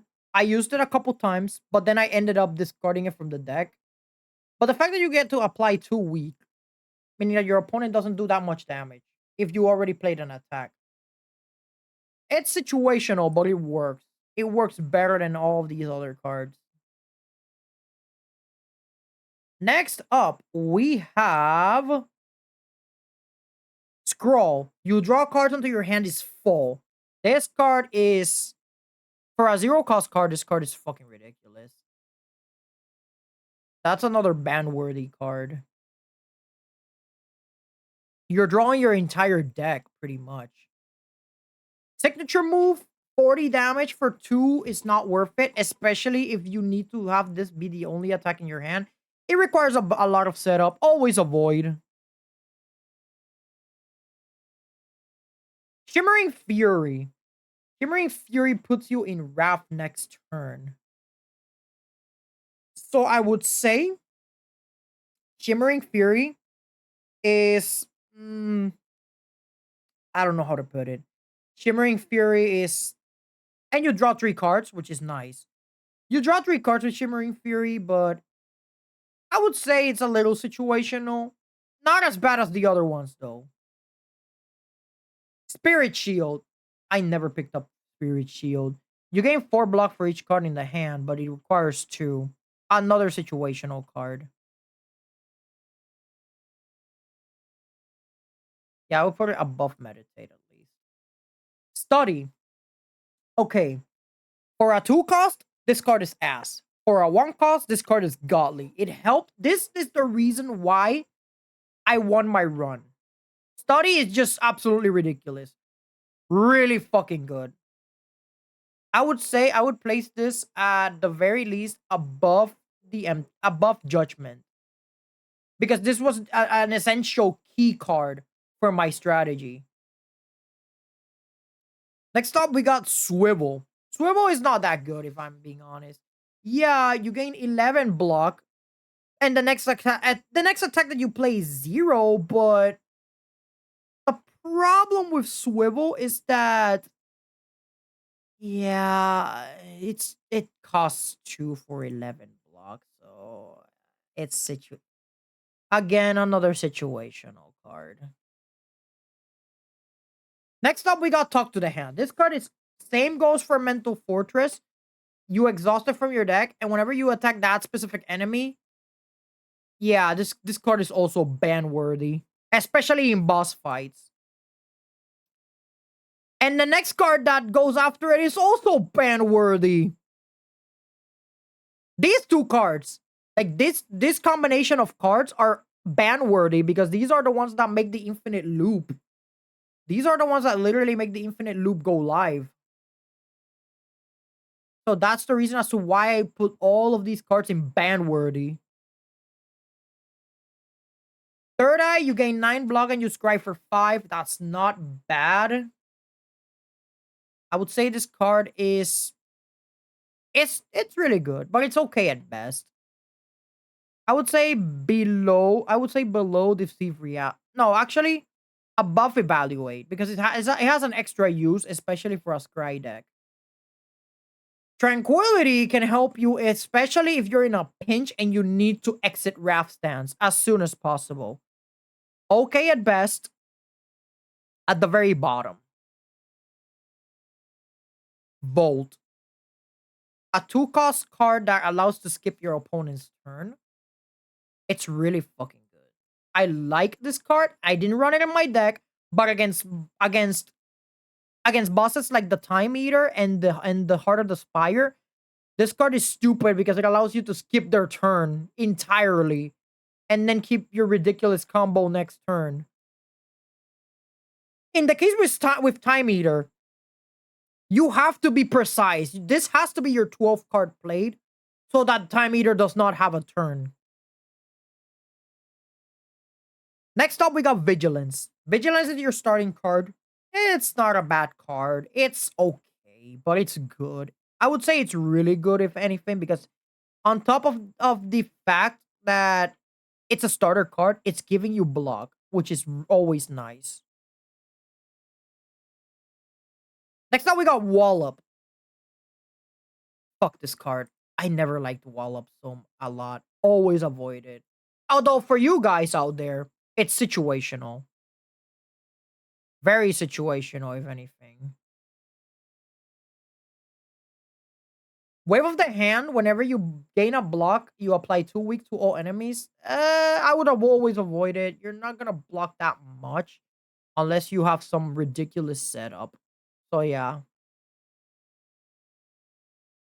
Next up, we got Weave. This card is good whenever if you were going for a scry deck because you're always gonna be scrying and you're gonna see this card in your hand all the time. And it's damage for free, so next to Flurry of Blows. Wheel Kick. Uh 20 damage, and then you draw 2 cards. For a 2 cost, this is not worth it. If it was a 1 cost, it would have been bonkers. So this card for a 2 cost, sorry buddy, you trash. It's situation. Nah, you know what? Avoid it. Yeah, it's situational because it has a niche. So I would place this at below lesson learned. Actually, yeah, below this card. Next up, we got Windmill Strike. Windmill Strike is good if you're going for a retain strat, but retaining cards in your hand eventually can lead you to your downfall. I wouldn't recommend Windmill Strike. Again, it's a card that requires a lot of setup. Situational. I will place this at situational at least to next to this one over here. Wish. I never used Wish. You gain 8 plated armor, which gives you shield for next turn, 4 strength, or 30 gold. Wish can work when it wants, but for 3 energy, I don't see it. I would always avoid it. If you want to play it, that's on you, but this one is the best one out of all of the always avoid cards because it gives you something. Worship, you retain it and then you gain 5 mantra. For 2, that's not worth it. Always avoid. Always avoid at all costs. For 5 mantra, it's literally not worth it when there's other cards that can give you mantra consistently. And for less than 2. And finally, Ref of Flame. Your next attack deals 8 additional damage. Again, I would always avoid it because, you know, your next attack, you're just going to do a bunch of attacks and you're going to forget. You're going to forget that you're going to be attacking. So I would place this a little bit above here. And we now have our Watcher tier list. These right here, the really good cards. These are the cards that you can play.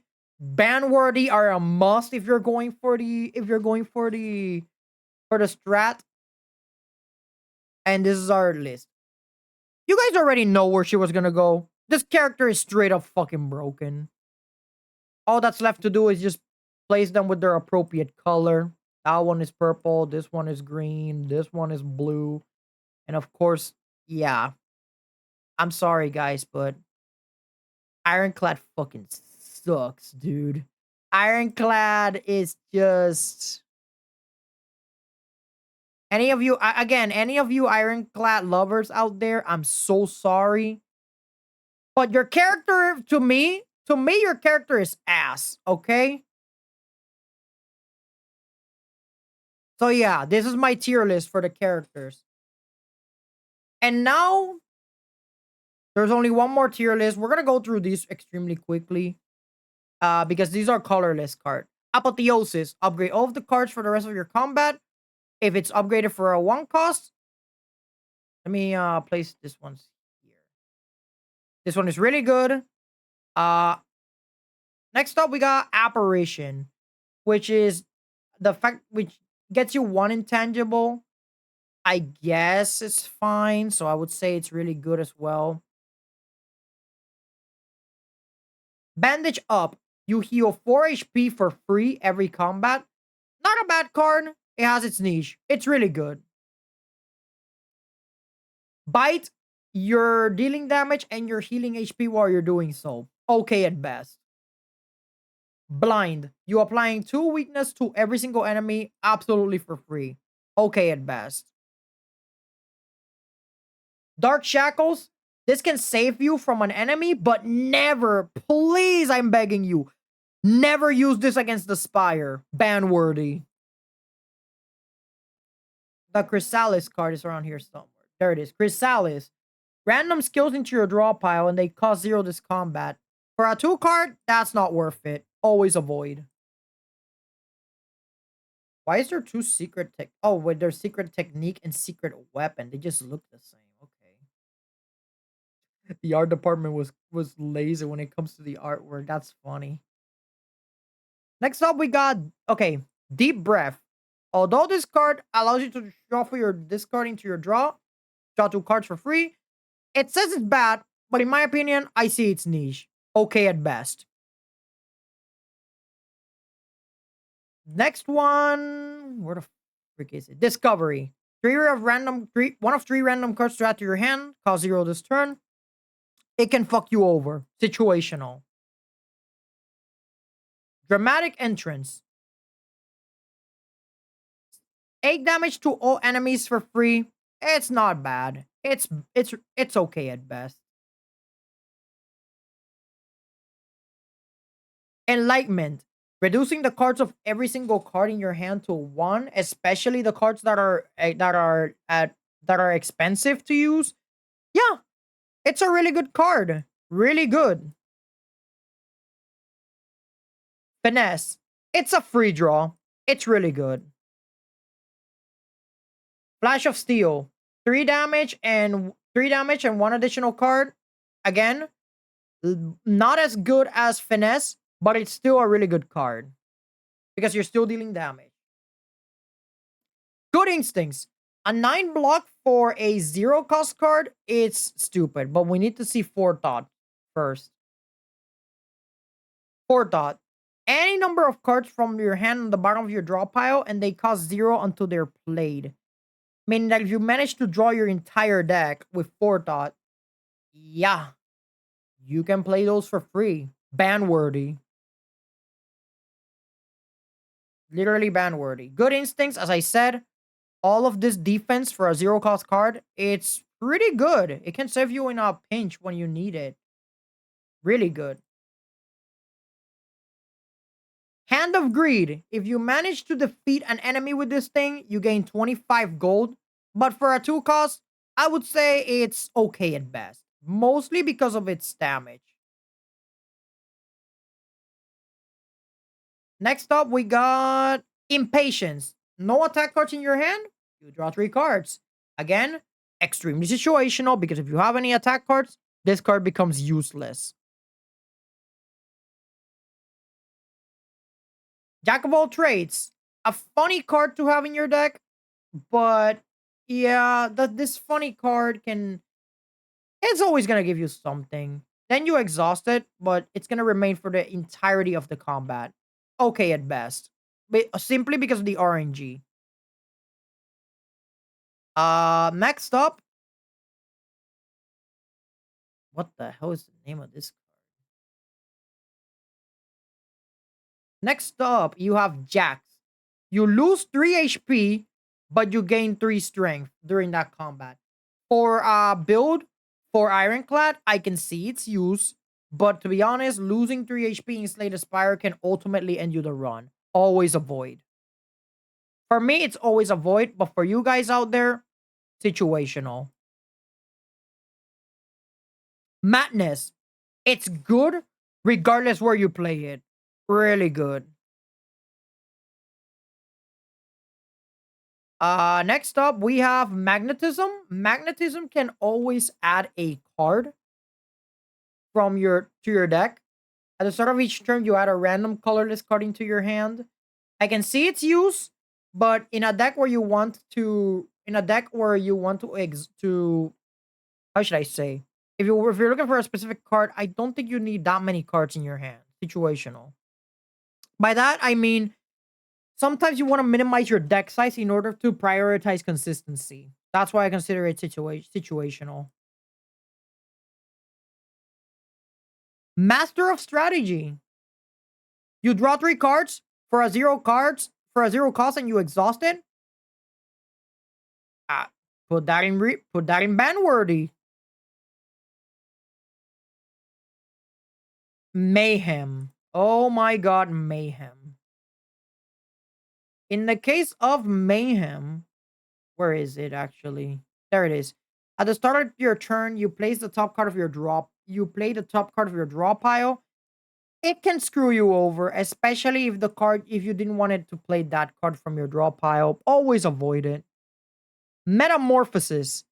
3 random attacks into your draw pile and they cost 0 this combat. For a 2 cost, I don't see it as worth it. Avoid it at all costs. Mind Blast. Damage equal to the number of cards in your draw pile. If your deck is extremely beefy, it can work. Otherwise, avoid it at all costs, especially for a 2 cost card. And it's just damage. Panacea, Panacea, or whatever it's called. This bottle of potion, this Fantasia looking thing, give you 2 artifact, and then you exhaust it. And situational, but it's really good because it gives you a thing that you don't want your opponent to give you, which is a debuff. Okay at best. All right, Panachi, whatever the fuck this thing is called. Every time you play 5 cards in a single turn, you deal 14 damage to every enemy, and it's a power. This thing, if you're going for an infinite loop, I would say this card is bonkers. So it's really good. It's not ban worthy, but it is really good. I've considered it putting it in ban worthy. Panic button. Always avoid this card because of the fact that yes, you can block for 30, but you cannot block in the next 2 turns. So leaving you vulnerable for the entirety of 2 turns. Purity. This card is ban worthy because of the fact that it can minimize your deck and you can see the cards that you want more often, especially with Purity on your deck. So Purity, that's the reason I consider it ban worthy. Ritual Dagger, which you can only get through a special event. 15 damage, and if it kills an enemy, you permanently increase the card's damage by 5 if it's upgraded. For a one cost, it's not bad, but you do have to exhaust it. And you have to defeat enemies consistently with this thing. Otherwise, it's not gonna be as good. It's okay at best. Next, we got Sadistic Nature. Sadistic Nature, whenever you apply a debuff to an enemy, they're gonna take 7 damage. It's not bad, but it's not good. It's there. It's literally there. And it's always whenever you apply a debuff, so situational. Secret Technique and Secret Weapon. You choose an attack card from your draw pile and add it to your hand, and or a skill card and you add it to your hand. These are search cards, by the way. These two cards, these two cards are stupid and they should be banned. And you guys already know how I feel about you guys already know how I feel about search cards. Ban worthy, the both of them. Chiefs are what you get for playing the silent. So these are always gonna be at okay at best. Actually, no, these are gonna be a really good because of the fact that you're always gonna be getting them. Next up, we got Swift Strike.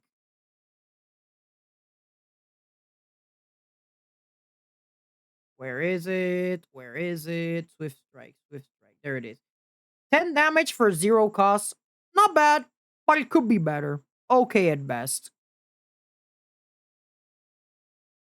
Then we got the Bomb. At the end of the third turn, you deal 40 damage to every single enemy. It requires a lot of build-up, but it can one-shot pretty much everything in the vicinity if you manage to somehow pull it off. Situational. Thinking ahead. Thinking ahead, you draw 2 cards and then you place a card from the hand on top of your on the top of your deck. Uh, yeah, it's not that bad. It's pretty good, if anything. It's a really good card because this is allowing you to continue infinite loops as well. And the fact that you can exhaust it if it's not upgraded, it's still really good. So, yeah, this goes in really good along with the other draw cards. Transmutation. Add X random colorless cards into your hand. Again, colorless cards are not always good, so I would always avoid this at all costs. Trip. You apply 2 vulnerable to an enemy. For a 0 cost, it's not bad, but you don't need to apply it multiple times. Situational. And last but not least, we have Violence, which I never saw this card before. Place 4 random attack cards in your draw pile into your hand. 4 random attack cards, it can help you, especially. Wait, place 4 random attack cards. This is the search card. You're searching for 4 cards, and if you have specifically 4 attack cards, ban worthy. And there you go, chat. This are our list. This is our list. So we have the Ironclad. We have the Silent. We got the Defect, the Watcher, and we also got the random. We also got the random colorless cards that you can get. And this is my tier list on every single character. There we go, chat. So now we're gonna go for a quick recap. In the case of Ironclad, we're gonna take a look at the ban worthy cards alone. On Oh wait, hold on. Before I do that, I want to tell you all that this is the end of the stream. But for those of you who are in the stream yet, for those of you who are still in the stream, there is one thing that I have to show you guys. And I want to straight up show you guys the reason as to why this character is so absolutely fucking stupid.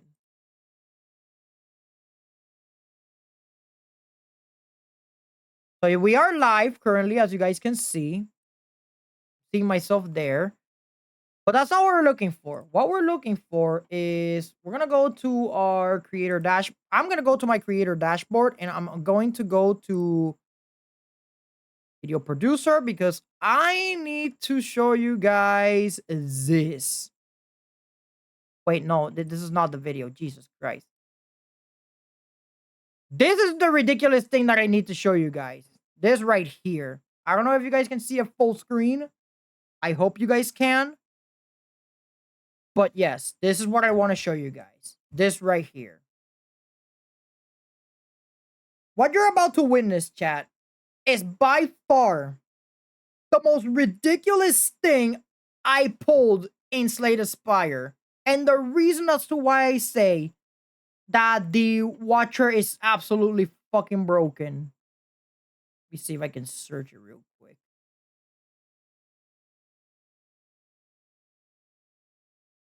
It was with an elite, not that I remember. Oh, I found it. Holy shit, I fucking found it.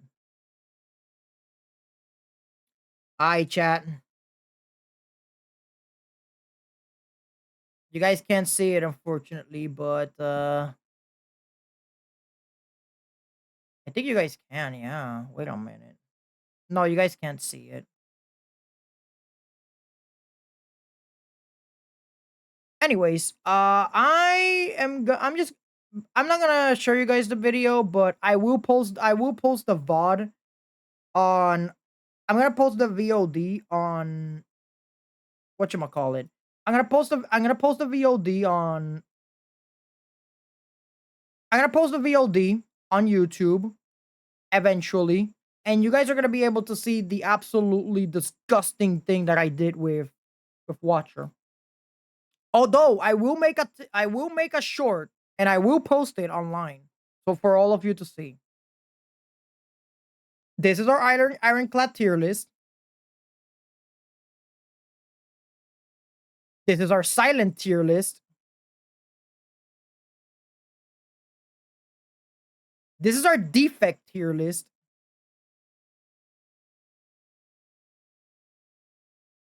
This is our watcher tier list. This is our colorless tier list. And this is our character tier list. And as much as I would love to stay for you guys out here, I am afraid this is the end of the stream. Unfortunately, I could not show you guys the ridiculous thing that I pulled on that stream, but you guys will see it eventually. That I promise. You guys have my word on that. But as for now, I will see you guys tomorrow. We're gonna be back to the card shop, and I'll see you guys later. Bye.